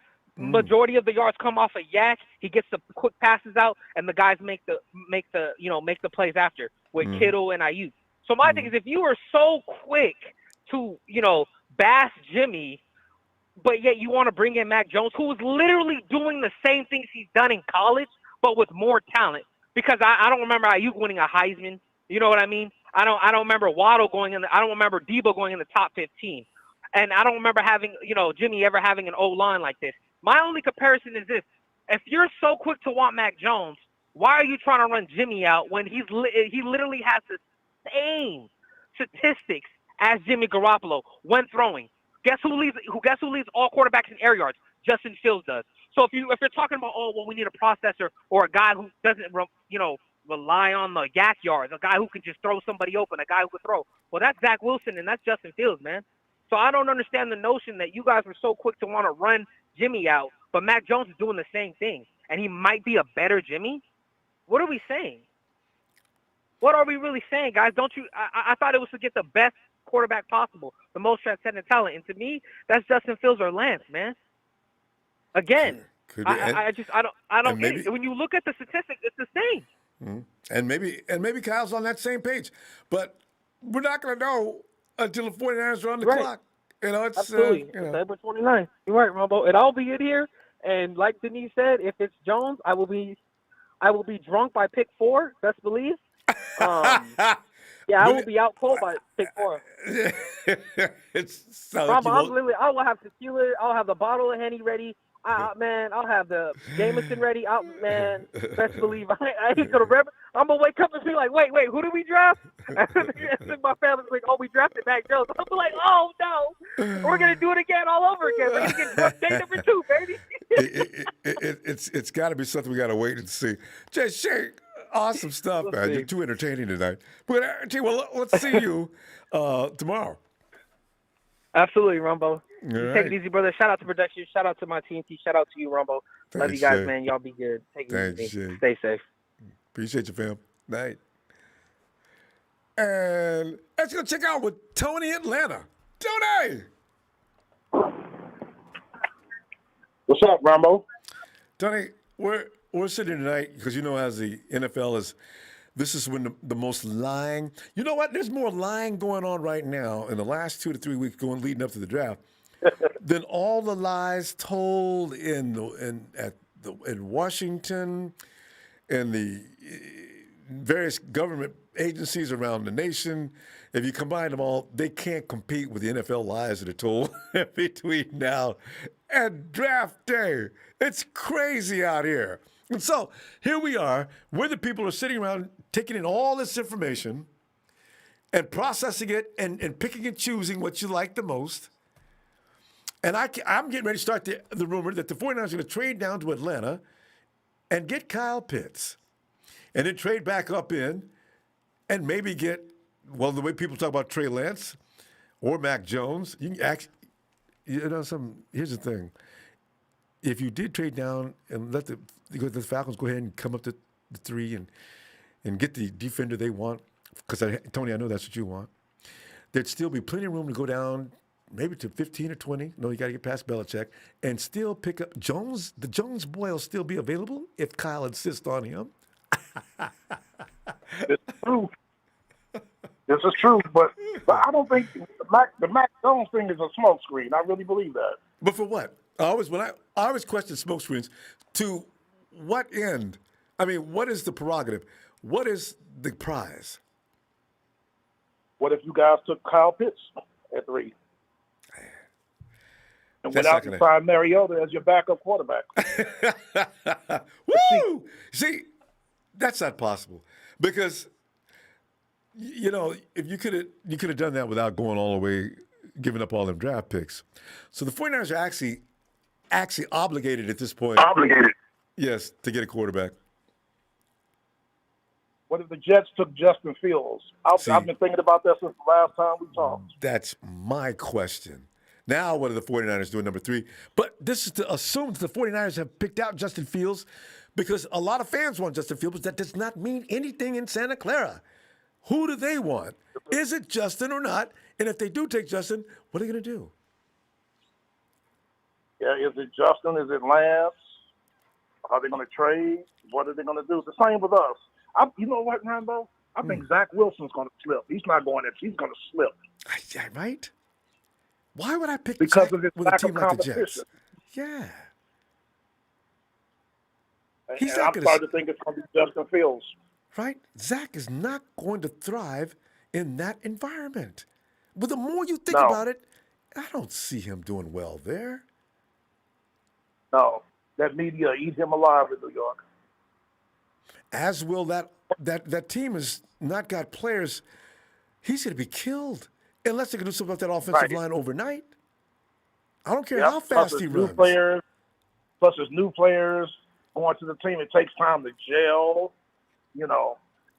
It's not like an established offense like ours or your team that's already established. And they got rid of Darnold. So, Darnold could have went in there and took all the lumps and bruises and let Zack learn. But no. Darnold, you're gone, and I'm going to bring in this rookie who went to BYU. He played pretty good in 2019, but not enough to talk about. And in 2020, all of a sudden, he raises to fame. That's my starting quarterback. Tony, come on, man. Yeah, I don't see it. Come on. That's insane. I don't see it. The only thing I do know about this draft in the first round is that Trevor Lawrence is going at number 1. That's makes the only sense. thing I know. Yeah. Mm-hmm. So, but I'm just hoping that Mr. Najee Harris slides to 36. I don't want him going sooner than that. The Falcons got to take him if he's there in the second round. That'll be. We need a defensive player in the first round, Ronbo. And Falcons fans, let's take Kyle Pitts. Let's take a quarterback. We need a defensive The player. sexy picks. Exactly. 49 fans, we've been like that. I mean, I shouldn't say everybody. Me. The first 2 years, 2017, we didn't bit more need. I mean, we didn't need no offensive players in 2017. I understand that. But I still wanted them, So, Ronbo, we were fifth. We were fifth in offense last year, Ronbo. You don't with a wagon running game. We don't need an offensive player in the first round. I know. We were 31st in defense, especially pass defense. What does that tell you? Mm-hmm. So you can't win no games with no defense. But I was thinking about what you said last time, too. Belichick might be giving us a call, but I'm not ruling Denver out either. I would hope Denver will call because they got the 9th pick. That would be a great switch. Belichick is not going to sit still with Cam Newton. People need – that's not going to – he's getting a quarterback. Yeah, he's made too many free agent moves. He's got an army of talents on offense right now. Just ridiculous collection of mercenaries. And what if what's the name from Arizona looks good this year? They picked up last and got hurt.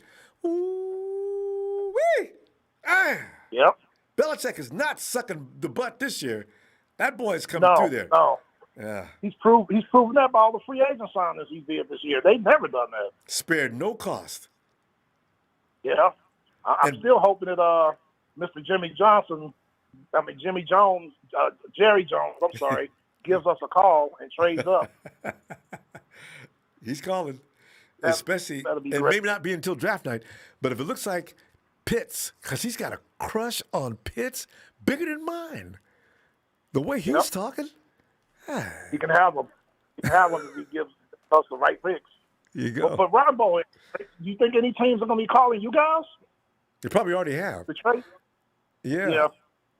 And I 49ers would have some. If the 49ers do not get the quarterback they want, and everything, they're not going to settle for the other ones. They're going to go ahead and trade out of that, and it's going to piss people off. They won't drop far, but they're going to get some picks back. Because from that point on, look at the big picture. It's Plan A or Plan B. Hey, Terry, as usual, fun stuff, man. Let's see you tomorrow. We'll be back. Yes, sir. All right. Have a great night, Tony. All right, take care. You too. Emilio.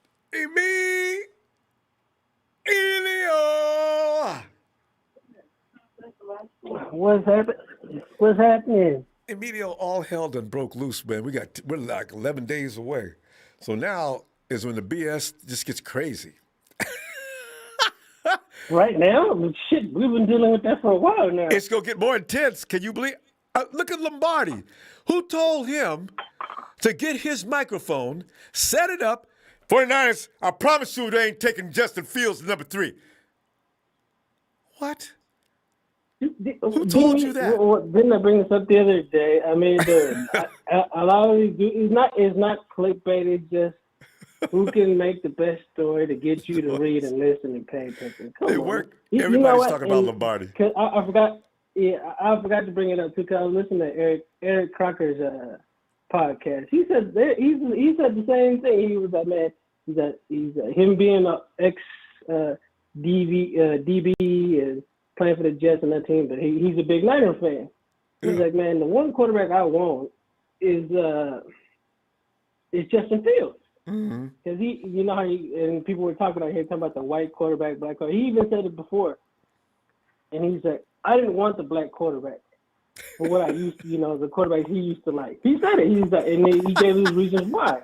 He's like saying that Vic is a great quarterback, but he felt like that. He was like, because they run instead of he likes the pocket quarterback, which we get, But he was like, now watching how the game has evolved with Mahomes and Wilson, he didn't change his opinion. He was like, man, I want Justin Fields on the team. He's like, for a Niner quarterback, he's like, I want Justin Fields. So he gave his reasons and whatnot, and he's broken down all the other quarterbacks. And he's like, oh, the best one to him, he thinks is Justin Fields. But it's just everybody has their own opinion. And he said too, he's like, man, nobody knows what the Niners are doing because they don't leak stuff. Nope. So he's like, these people just talking. It's like McDaniel. Mike McDaniel. Kyle's confidant and OC. He's turned around and telling me, man, I don't even know who they're going to draft. He may be lying, but the thing is, he sold it. Yeah, he might, because, they want he'd rather be left alone instead of, who do you want? Who do you want? You don't want people to I don't blame him. I would, you know what? You're right, Emilio. If the media come running to me, all right, Mike, just give us just a little bit. We're not asking you to give us a direct answer. Just give us look, I don't know what they're doing. They don't tell anybody anything. And now you can get some peace. Otherwise, everywhere you go, here they come. Yeah, and like I said, even if, let's say we work for him, I'm like, dude, I don't know. I'm not going to get in trouble because that your job's going to be on the line and see you say something. I don't know. That'll work too. If you want to know, if you want to know, talk to Shanahan and Lynch. I'm just here to view and interview guys. Other than that, I don't know what's going on. I'm just here to work hard, keep my head down. And I'm sitting there. Exactly. Yeah, just pay attention. Yeah. So, we're going to hear a lot more lies. This one's interesting from Lombardi. That's hilarious. And then I just thought about, should the Jets, if indeed it is Jay Fields, and the Jets say, well, I don't know who y'all thought we were. No, we're not taking Zach. We know which guys we need, and it's Justin. And now that means we take Zach, Mac, or Trey. So, I don't know, Emilio. Things are shaping up real weird. I think, Shanahan did say there's 5 quarterbacks to look at. I think his main options are Fields, Justin, and the other guy from North Dakota? What's the name? Wilson? Yeah. Oh, Trey Lance. Yeah, Trey's out of North Dakota. Trey, exactly, yeah. And then BYU, BYU, Wilson. Well, like I said, his options are either Wilson, Fields, and God, I always forget his name. You don't want to say McCorkle, do you? You're trying to avoid that, aren't you? No, well, even if it is I done told you before. Ain't nothing I could do. Okay, but ain't nothing else I could do. But the thing is, the man is getting slammed. I mean, hardcore. I think it's a little overdone. He ain't that kind of terrible. You know, just because he had good talent, I don't know that he processes quickly, he thinks fast, he makes decisions. Somebody said under pressure he turns to do. I'm not seeing enough college. Maybe you watch college football a lot? Here and there, not to really watch and break down players. No, I'll watch games, but I won't really pay attention to certain players. I'll watch games. I can never. I get bored. I can't sit and watch college football for long stretches. Like some dudes watch it every weekend and just nonstop. But I can watch it every weekend, but like I said, to really break players down like we're doing, like we do in the NFL, I can't do that. Like I said, I'll sit there and watch a game. Like I'll watch maybe 2 or 3 games, and then move on. I don't really have a team I root for. I just watch to watch football. I watch it. But to really break down players and studies, I don't do all that. And only certain teams am I interested in watching. North Dakota, I guess we need to start taking them seriously. This is the second good quarterback that came out of that school. So, there's some conferences that, you can go down the street and watch college ball or high school or community college football and be more entertained. So, I don't know. Oh, God. Anyway, we're going to go. I'm going to be back tomorrow, Monday Night Raw. We go find out what Trey Lance looks like tomorrow, and then we can make some predictions and people start lying. But the lies are going to be just running amok tomorrow. Trey Lance came out. He killed it. Look out. Justin Fields, take a back seat. That's right. That is tomorrow. I'll see what happens. Like I said, like you said last week. No, they Shanahan was happy. He might change his mind all of a sudden. You don't know. We're just gonna have to wait till next week Thursday to find out what's going on and who he is. Well, no, like I said, the line will start tomorrow. They'll leak little films out. I know who I want. But like I said, at the end of the day, it's their team, and if they don't do what they're supposed, let's say the quarterback doesn't become All-Star, I'm gonna let you have it, and everybody else on here like, well, that's your fault. You went with the guy you should have get. There you go. All right, we go because I've been here I think 5 hours already, so we get ready to call it a night anyway. All right, fam. Let me see you tomorrow. All right. Night, I'll holler at you. Looking forward. Night, fam. Yeah. Hey, Russell. Hey, Mr. Ronbo. Sorry to hear you've been on so long, brother. It's okay because it's been fun. So, Russ, what do you? It's always fun. My question is like it's been the whole time. Russ, are you convinced that the Jets are going to take Zack Wilson? I was, but everyone's making it such a good case for Fields. But you know what? I want to shock the world and say they're taking Pitts, man. He's a generational talent, and they just got no imagine they got but they don't care. They're okay with Jimmy G. It's only us fans that hate him. They love him. Big up G. Hey, but here's the thing, Russ. You look down and you see that Russell. The fact is, I don't think, from what I'm hearing, it sounds, and some of the numbers I have went through, I don't see Wilson being the better quarterback between him and Justin Fields.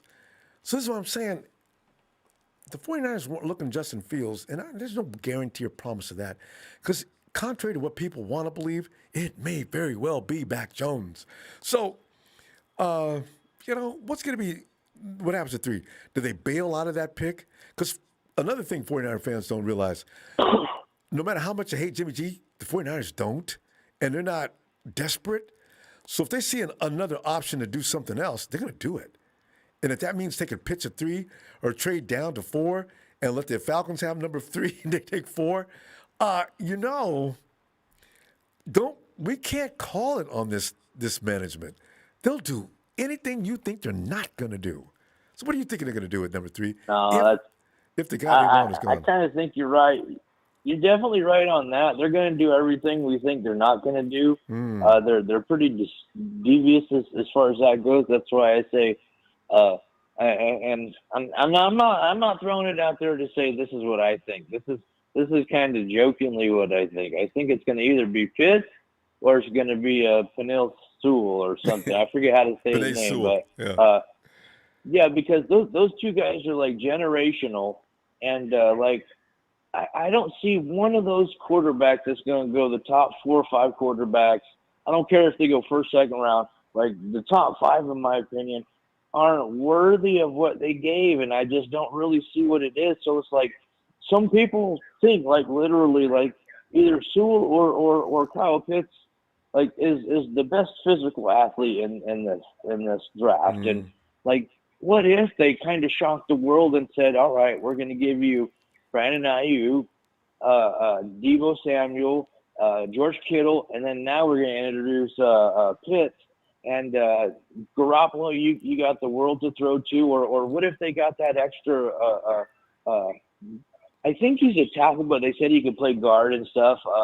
Sewell, but I mean, imagine the line throwing him on there, and they say like this guy is like as good as Quentin Nelson. They talk about how great Quentin Nelson is and stuff, but I don't know. They just seem like they're more hyped as far as their ability than, say, like Fields or Lance or those guys. Like, yeah, they're good, but here's the deal, though. With me personally, like the best quarterbacks has been picked on round 3 and later. You know what I mean? Like the best quarterbacks in the world, round 6 or later. Like what was Montana? I forget, but anything after 3. Montana and later, because I know like he was before Brady, and Brady's the go. You know, I'll give him credit, and I'm a diehard Niner fan. And drafted at number 6, I mean, you don't, 6th round.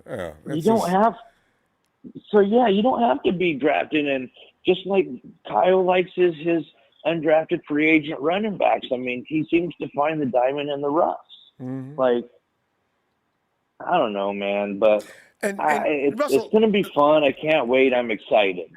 Because people get confused every year the same routine way. They think because the guy sparkles playing college ball, he's going to sparkle in the NFL. Well, that's been proven wrong about 1,000 times. So you got to be careful with that. You know, that's why. Agreed. Yeah, that's why it's really first round picks. That's why most teams try to avoid that and don't get caught in that situation because you got to give up a lot of capital. And then you get a quarterback that maybe he'll be okay, but the chances are. Oh my gosh, Ronbo! I said that. I think I said that the first time you were talking about it. Since this happened, I said I just can't believe they did that because we're giving 3 years on a maybe, and people wanted Watson, and I apologize. I think you even like Watson, but I wasn't a fan of Watson. I say Brady. Give me Mahomes, and then Brady 2 years ago. I'll give you 3 first rounds. But did you I think realize those are the only 2 dudes. But did you realize Mahomes was going to be that good? I thought Mahomes just had an incredible arm, but he played in an offense that. I don't know. He's actually still playing in that offense to some degree. He's got speed demons. He does some pretty good shots across the middle of the field, but he developed that with Andy Reid. But his first year, he could throw the ball out of the gym, right? So out of the building. But look what they did. They picked up a lot of speed demons that all Patrick's got to do is let that thing fly. His guys will run underneath it, and they got it. So, you know, not to mention that guy could throw it backwards behind the back, not looking the other way. Like, I mean, he's special, polished. Man. He's special. He is polished now, and he's got a great attitude too. I really like the guy. I mean, I hate Mahomes' boy. I'm glad he ain't around no more. But anytime I say Mahomes on my phone, it always says Mahomes' boy. I'm like, you cocksucker. And you got to love the way Patrick talks. Yeah, I knew that in the third quarter, that we pretty much had that game. And I kept telling our guys, all you got to do is maintain focus, and we're going to win this game. I love him talking. Hey, we got to go. He's a good-looking cat, got a beautiful wife, but he sounds like Kermit. Yeah. And I'm sorry, I'm just jealous of him. No, but he's a great dude, and I give him credit, man. You know, he's an amazing guy. I wish we had him. He's getting paid millions of dollars. $1.5 million. Wow. Russ, we'll be back tomorrow. I know you're tired, but one question for you. What do you think we're going to do? What's your gut opinion? Let me get into that because we're going to run out of time. I'm not sure how many more people I'm going to get, but I'm going to pass out here in a second. So let me Russ. No problem, boss. Okay, see you tomorrow, Russ. Oh, God. Sounds good, sir. Have a good night, everyone. You Night, too. fam. Lee, come on in, Lee. He is. We're talking about the man, the Maori warrior from New Zealand, Lee. He's got to put the Black Zeus first. What's the shimmering behind him? Lee goes, he gets into the optics of that's impressive stuff. This is madness.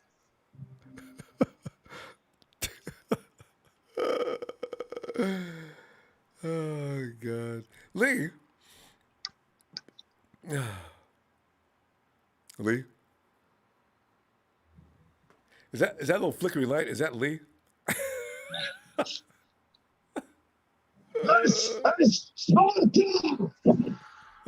What up, Ronbo? We need Black Zeus. We need to turn the red and gold 49ers into the Spartan army, Ronbo. I tell you, it's highly possible, but like I've said, Lee, I don't know why the Jets wouldn't want the Black Zeus. Yeah, I think the Jets already made their mind up a long time ago, Ronbo, to go for Wilson. They know that if they don't take him, that Kyle will take him, and Kyle will do a great job with Wilson or Justin Fields. They can both play from the pocket or outside it. They can extend plays. They both have great arm talent. We're not in the same conference, so they don't have to worry about that. They should go with the quarterback that they can help them the most.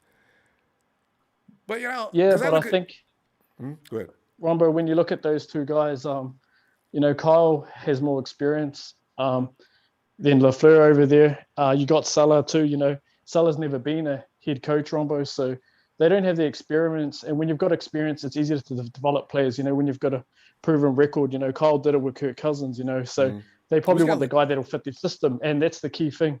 The guy that fits the system easily, is Zack Wilson, Ronbo. He came out early and said he'd like to be a 49er because he knows the offense that we run, and that's exactly similar to what the Jets are going to do.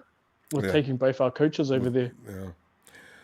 So that's going to be interesting to see. But as I say, the capabilities there are kind of similar, and with more polish and seasoning, if you go with Justin. But anyway, just to entertain the thought, but Lee, for you, that's got to be really difficult. If Justin is picked up by the Jets, what's going to happen at 3? I think we'll take Zack Wilson. I think it's obvious, Ronbo. You got to take the best players available. You got to take the higher talent. You don't give up all your future picks and this year's pick to move up and get a guy that's not a great, doesn't have a great talent value higher than what you've already got. We've already got a starting quarterback in Jimmy G. You can't tell me, for instance, look at Trey Lance, Ronbo. He's the rawest of all these guys, and anyone that's smart, that studied the draft, will tell you that he's the biggest chance to be a bust of all these guys because he's the least seasoned. He played in the easiest conference. I said last time to you, Ronbo, he played in a team that's like the Alabama of that conference. They dominate North Dakota. They've won 4 championships straight, Ronbo. So to me, he never even had to carry his team from sitting in the pocket and throwing the ball. He used to be able to just scramble and make big plays. He ain't going to do that in the NFL, If that's the guy you're drafting, you're going to have to build an offense more similar to how the Ravens did with Lamar or how Carolina did with Cam Newton. Because to me, like I said, he's a poor man's Cam Newton. He's been good in a way weaker conference. Like Cam Newton did what he did in the SEC, Ronbo. He won it with Auburn a national championship. And, I don't like getting guys like that because we had guys like Kaepernick. And I like guys that can sit in the pocket and win you games. And that's what Kyle likes too. He said it in his presser, you got to be good from the pocket. And if you're big, strong, fast, those are his ideal quarterbacks. It's not this Kirk Cousins type and why everyone's linking Mac Jones to us. Apart from us, nobody's talking about Mac Jones. Nobody wants Mac Jones. I've got a few Niner friends. They're all smart guys, Ronbo. Like Niner Mike said, Mark Lassilenta in the chat, another caller, Steve from New York. They all know football and they like Mac Jones, but I just don't see the talent that he has compared to a guy like Justin Fields. I think if we're sitting at 12, Mac Jones, that's a good pick. But moving everything up to go and get a top tier guy, that's too much to give up for a guy that just doesn't have a high ceiling. His talent doesn't even compare, Ronbo. I heard Big Show say earlier that he can scramble. No, he can't. He got ran down by a defensive tackle from Georgia over the sideline. He got a defensive tackle can run him down. And in the NFL, guys are way more athletic. That's the best of the best. That's the cream of the crop. So you can't tell me that Kyle's going to have him scrambling. Yeah, that's what's scary. So, yeah. An offensive line where it's going to be okay, I don't know that. Well, again, Kyle predicates getting rid of the ball quickly. So, and that's what he can do. That's what Mac Jones can do. He's good in the pocket. He can get rid of that ball fast. And he's also, one good thing about Mac Jones, though, is that he can sit there and he'll take the pressure and he'll still make the good play. Like he won't crumble under pressure, Ronbo. Like there's a lot of times where he's had pressure on him and he's still been able to make the throw. Like he hasn't tried. Well, he can't scramble, He doesn't have that athleticism. He's got to sit there and make the throw. He's got to use his footwork, make the defender miss. And he can do that. I just don't see a huge upgrade over Jimmy G. You know what I mean? Jimmy G's a good quarterback. But what's so funny, because I do remember reading that about Kyle when he first came. The reason why he does shy or move away from mobile quarterbacks is because the kid that can't run is gonna be Mac Jones, the kind of kid that polishes up his ability to read and get rid of that ball, not really knowing he's not going to be able to escape. He's got to make the play. I didn't know what Shanahan was talking about back then. I kind of know now I understand what he's thinking a little bit better. Look at the right side of our offensive line, Ronbo. You've got Brunskill and McGlinchey. Every single game, that's a liability. When we're facing teams like the Cardinals now that have J.J. Watt and Chandler Jones, you're going to just sit there and put Mac Jones in the pocket and he's just going to sit there and take it? No, I think he's going to get monstered all day. At least with Justin Fields, you can, extend these plays. Yeah, he's running a high 4.3, low 4.4. J.J. Watt's not going to run him down. But imagine what he's going to do to a guy like Mac Jones if he gets his hands to him, Rombo. And at least, Justin Fields will take the hit and get back up, right? Because he's proven he can take hits and still stand up. Lee, we're gonna go because we're out of time, and I'm gonna run out of juice here in a second. So let me see you tomorrow, okay? No worries, Robert. We'll finish it on Monday Night Raw. Yeah, I got heaps more to go. See you there, Rombo. Thanks. Shout out to everyone. Bye, Rombo. Thanks, Lee. All right. Okay, I'm gonna take a quick break here. I got a little boy's room. I shall be right back.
Okay. Hey, Derek. What's up, Ronbo? Derek, we've gotten one call from New York tonight, and and you probably heard me asking, what if the Jets do decide, hey, we like Zach, but we like Justin better? So is that a possibility?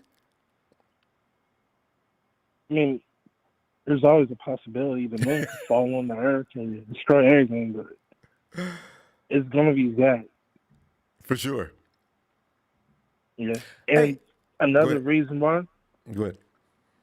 The second set of pro days people went to. Yeah. The Jets went and checked out Zach's medicals because of his shoulder. his doctor was the same doctor that did Drew Brees'. Mm-hmm. So once he got checked out to be all right, Darnold got traded. Oh, yeah. Okay, that is something that you can actually tie together. Okay. Yeah. Plus, we didn't want to keep Darnold and have that controversy like you guys are having with Jimmy G and whoever you draft. Yeah. You know, that is going to be messy because we've had that situation before. You know, the 49ers have had this through their history, though, with Joe and Steve, Alex and Cap, Cap and Blaine Gabbert. I mean, it just, you know, you're going to have that. And they're having the same trouble in Green Bay. Some teams, this is just what they're going to do. They had, what's his name, lost his job in Philly. So, right, it does create a mess, but you still need good talent to back up your starter, no matter who he is. Because anything can happen in the NFL, especially the quarterbacks, and that could take you right out of the running. In fact, you guys don't have a backup. You're drafting one quarterback. Who's going to be the other guy? Well, it's probably going to be either like the after June cut casualty list, or Alex Smith could be there depending on, you know, he's wanting to start. If no one's going to give him an opportunity, then he'll probably go to wherever he can be comfortable and get the most money. Yeah. And then I think we were looking at one of your backups. I don't know if it was Beathard or Nick Mullins, whoever one of the two you guys can keep. Beathard's already in Jacksonville, but he's going to be competing with about 5 other guys.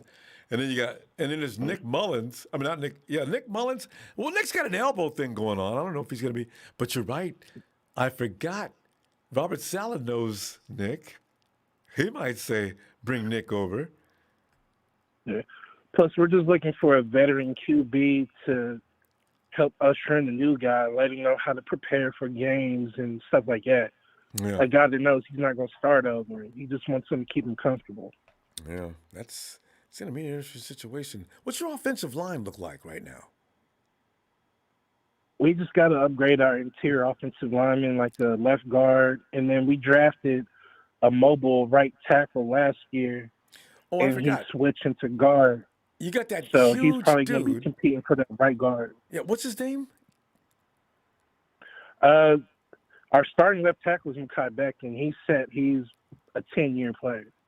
But we drafted Cameron Clark I think he's from like some smaller school in North Carolina or something.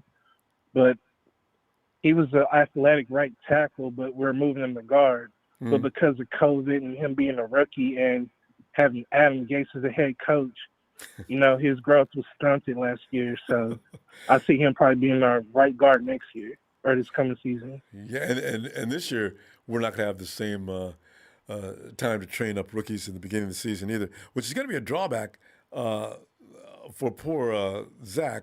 He's going to need more time. But I guess you can just run the ball a lot in the beginning. And till he gets acclimated to speed. We're basically, like your guy Lee said earlier, we're going to be running the same type of offense. We're going to have like zone blocking. We're going to have a lot of dudes running in motion. Mm-hmm. Mekhi Becton's athletic. We call him Highway 77 because he's so big. Everybody runs back behind him. Yeah, Mekhi. I said, man, it'd be great if we could get that dude. Guy is huge. Hey, and the Jets have 3 picks in the first 34. I know, right? I mean, you talk about just a field day of picking great talents. Derek, great to hear from you because I love getting a feel of what's going on with the Jets. So let's we'll see you. I'll be back tomorrow if you get time and you want to get in there. Okay? All right, man. All right. Night. No problem. Hey, Ryan. Hey, Ronbo, it's great to be back on again. You're getting very, very popular, to say the least. Apparently, tonight for sure, huh? Everybody's called in tonight. Hey, Ryan, good to hear from you. Hey, so listen, we're talking about Plan B. What would it look like if indeed, I'm assuming if Justin Fields, the people's favorite, and if he is the guy and the Jets decide otherwise, but Derek says that's probably not going to happen. Ice says that's probably not going to happen. So it's probably not going to happen. But in the event that something should change, what do the 49ers do at number 3? I still believe that Zack Wilson offers us the best chance of winning based on his skill set. To be honest with you, I've been evaluating quarterbacks coming out of college for quite some time. It's actually one of my hobbies that I'm pretty good at. And he's actually he's probably, the most instinctual quarterback that I've seen come out, of college in quite some time. And, he does a lot of things that, obviously Kyle Shanahan likes. He does, bootleg, and he plays in a pro-style offense, obviously alma mater of Steve Young. And, he has the skill set. I mean, he has a really quick trigger finger, and he's great outside the pocket. He could do everything you want. And he's actually the first quarterback that I had, on my mind, throughout the draft process until I dived, more intensively into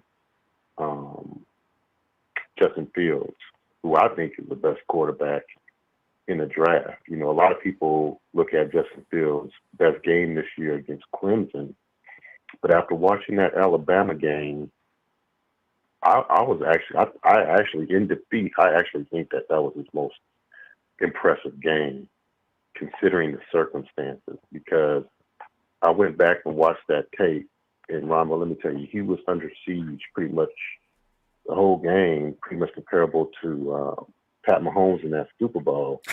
And I mean, Justin Fields, man. Bama defense, boy, they get after it. So yeah. So Yeah. he still scored points though, unlike Patrick. Exactly.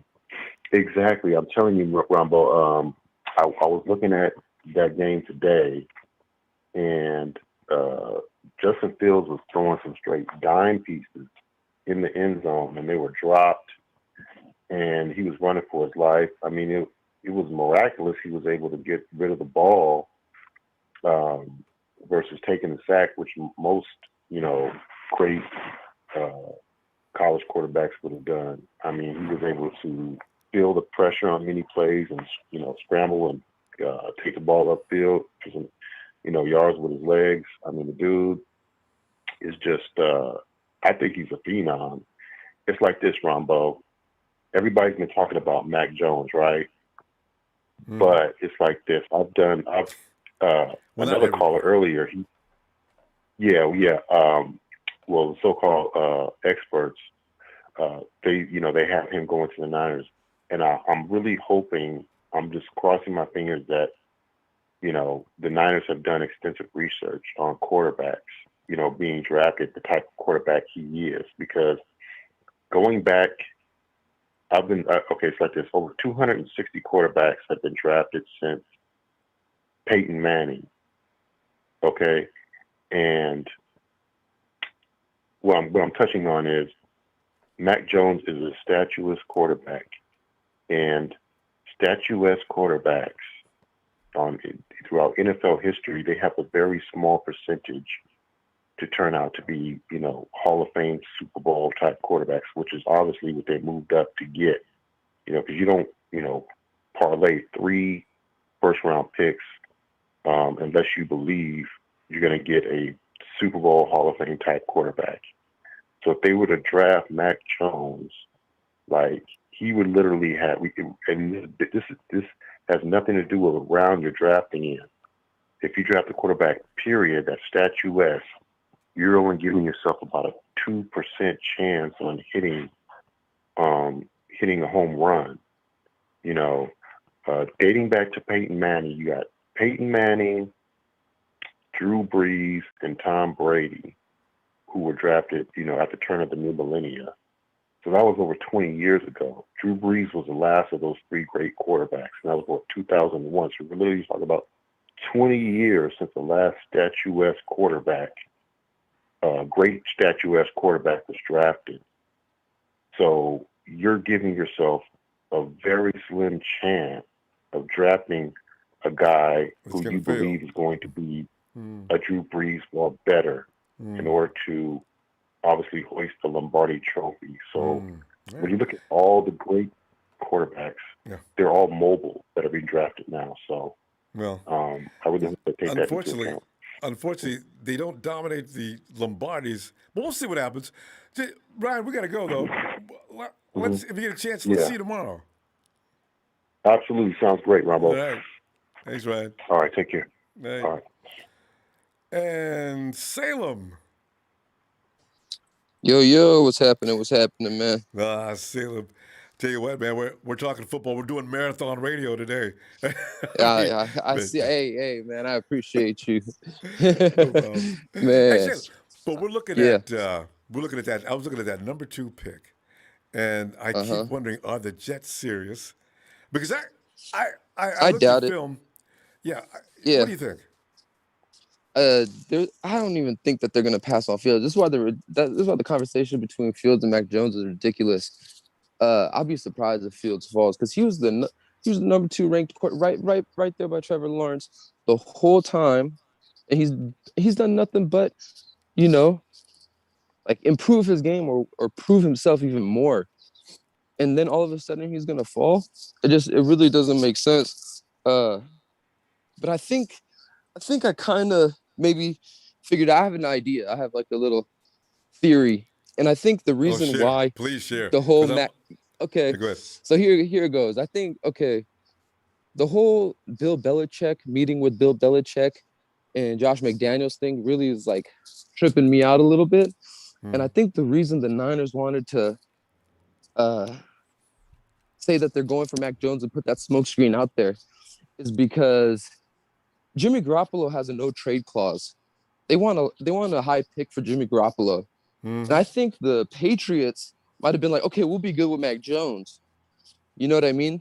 But if because they're thinking maybe the Patriots want Mac Jones at 15, but if there's confusion there, it might have forced the Patriots to, it might have forced their hand, is what I'm trying to say, to do something. And not only that, it raises Mac Jones stock even more.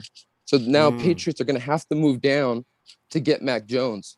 It put a lot of pressure on the Patriots. I think that's what this whole thing is about. Because I don't think Jimmy Garoppolo would have went anywhere else. Likes Jones too. I agree. Yeah, that's what I'm saying. I do too. Yeah.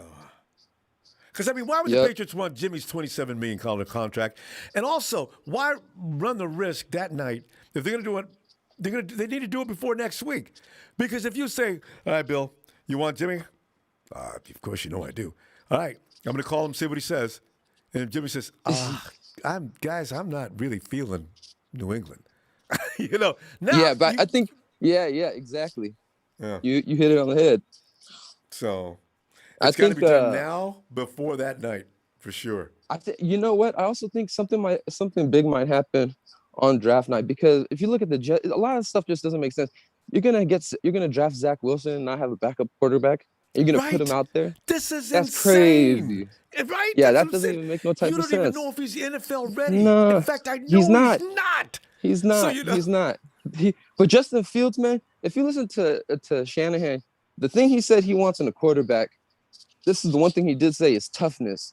And Justin Fields showed toughness more than anything else. He showed toughness because he went out there like a leader of men, getting hit by NFL. Because a lot of these quarterbacks, they're super good until they get hit by an NFL player. You know what I mean? And then they can't deal with it anymore. They could be the best quarterback, even like Nick Mullins or whatever. 300 pounds. Yeah. As soon as Nick Mullins gets rocked, it's over for him. He can't even play anymore. So that's the problem. But I'm gonna let you go. I know you've been on this marathon, man. It's okay. You're deep in the rounds. You got a couple of minutes. It's okay. You want anything else? Man, none that I could think of. You know what?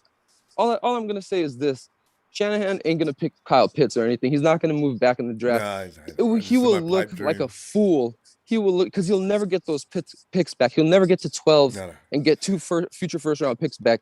So he's going to look like a fool for doing that. He better have made his mind up. He did his homework already, and the real question is between Wilson and Fields, and they're good with either one. That's all it is. Trey Lance isn't involved?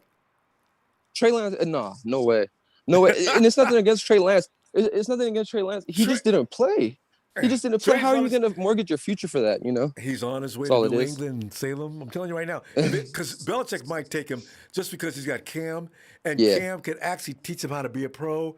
And if he's Right, going to be cut right. from that same mold, then Yep. Belichick says, "Yeah, this will." I used to think what was going to happen was Cam was going to go to the Jets and Garoppolo was going to get sent to the Patriots. I thought they were going to do a three-way, but I'm not thinking that anymore. But that was discussed. The media and fans had that going a couple of months ago, or a month ago at least. Oh, I saw yeah, that one. yeah. That made a lot of sense, but not at anymore. that time. Yeah, but Yep, Cam yep. said, "Don't bring him in here because if you do."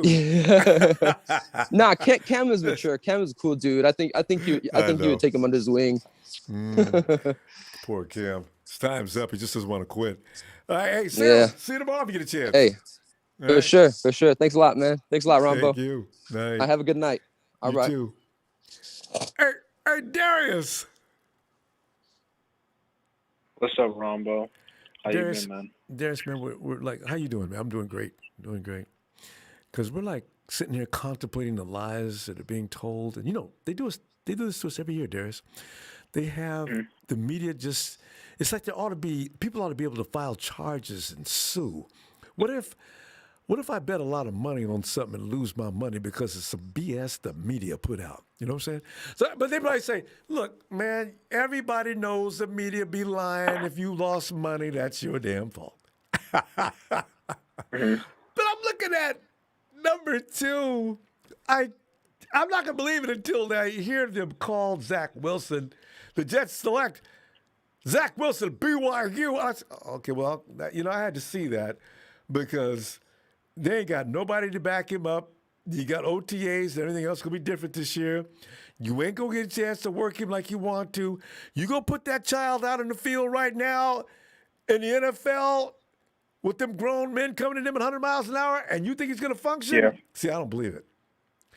And even for Justin, that's asking a lot. But he's a little more, I think, a little more talented than what I can see from Zach, right? So this is going to be very interesting to see if they do this. I just can't imagine it. But what do you think? So you think they might take Justin over Zach? If I'm them, I would think Justin's got a bigger chance to survive than Zach. If I'm going to just get rid of Donald and bring somebody in here. Yeah, I mean, because I heard a lot of things like the Jets were like talking to his family and stuff. I mean, they got their family committed and everything. So They're looking for property.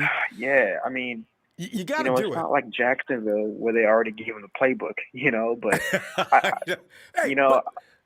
Darius, do I'll you be believe very they're surprised serious they don't about take that, Wilson. though? I've been asking people, can they confirm that rumor? Not rumor, but can they confirm that story? Is that right? Yeah, but then again, Ronbo, can anyone confirm that Kyle Shanahan wants Mac Jones? Like, no, it's just he said it's the media, bro. They got to get them clicks. Exactly. So, they know who they wanted, right? They know who they wanted. You don't trade, Sam Darnold right away on, because if they don't know who they want, maybe they do want Justin Fields, but I know 100% they're not going to be sitting here and they're going to get, and they're still going to be debating about who they want on draft day. They know 100% who they want. And I think that's Zack Wilson, because you're not going to trade away Sam Darnold for if the front office is still debating on the quarterback situation, right? But it doesn't make sense to me. Their organization is insane. Number one, did you hear the Jet fan just called in there, Derek, right?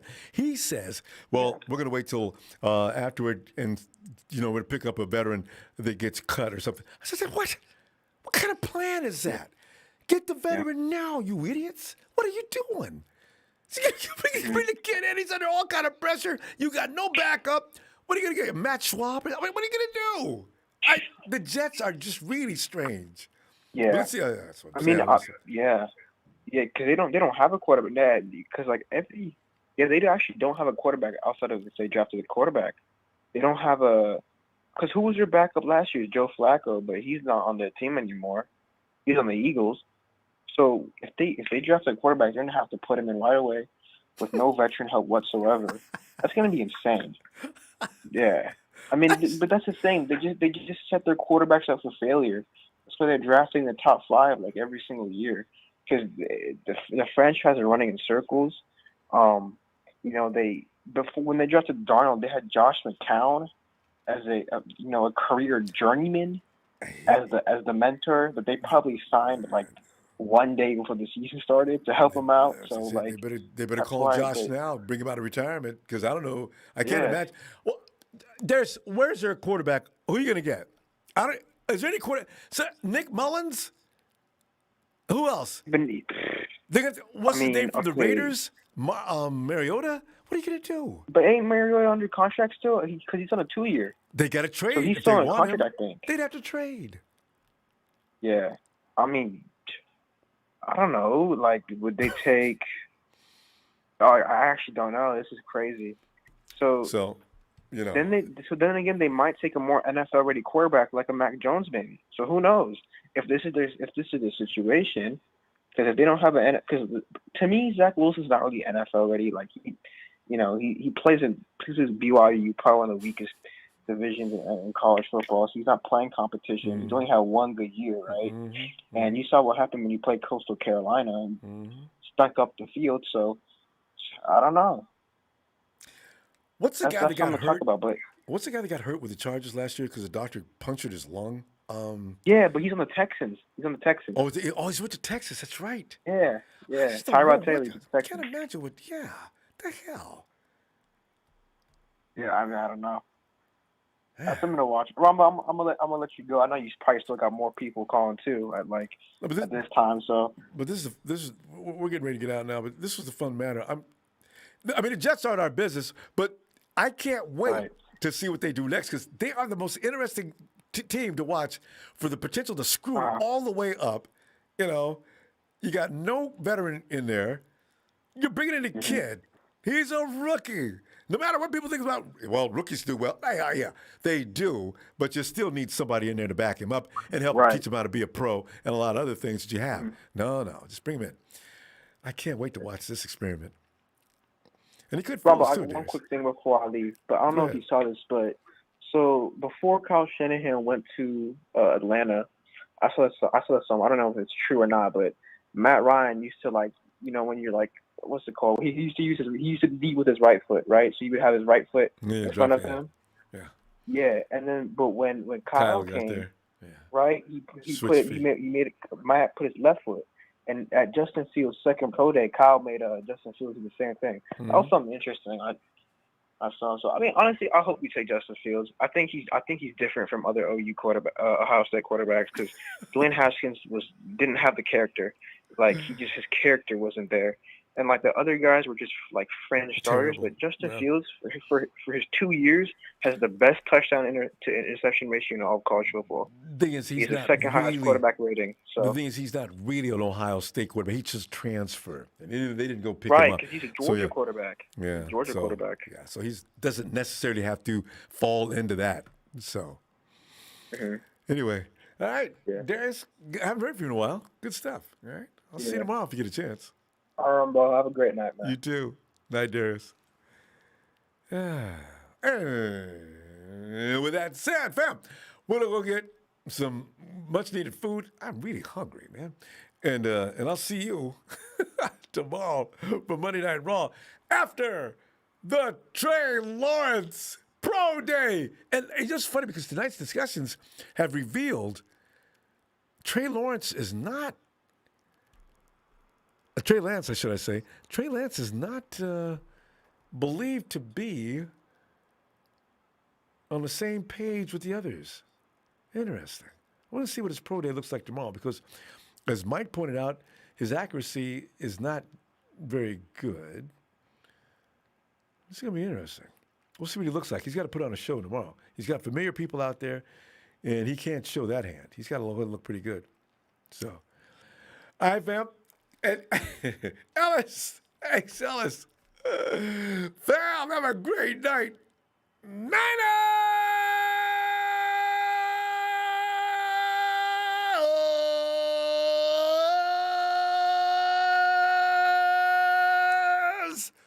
For the win.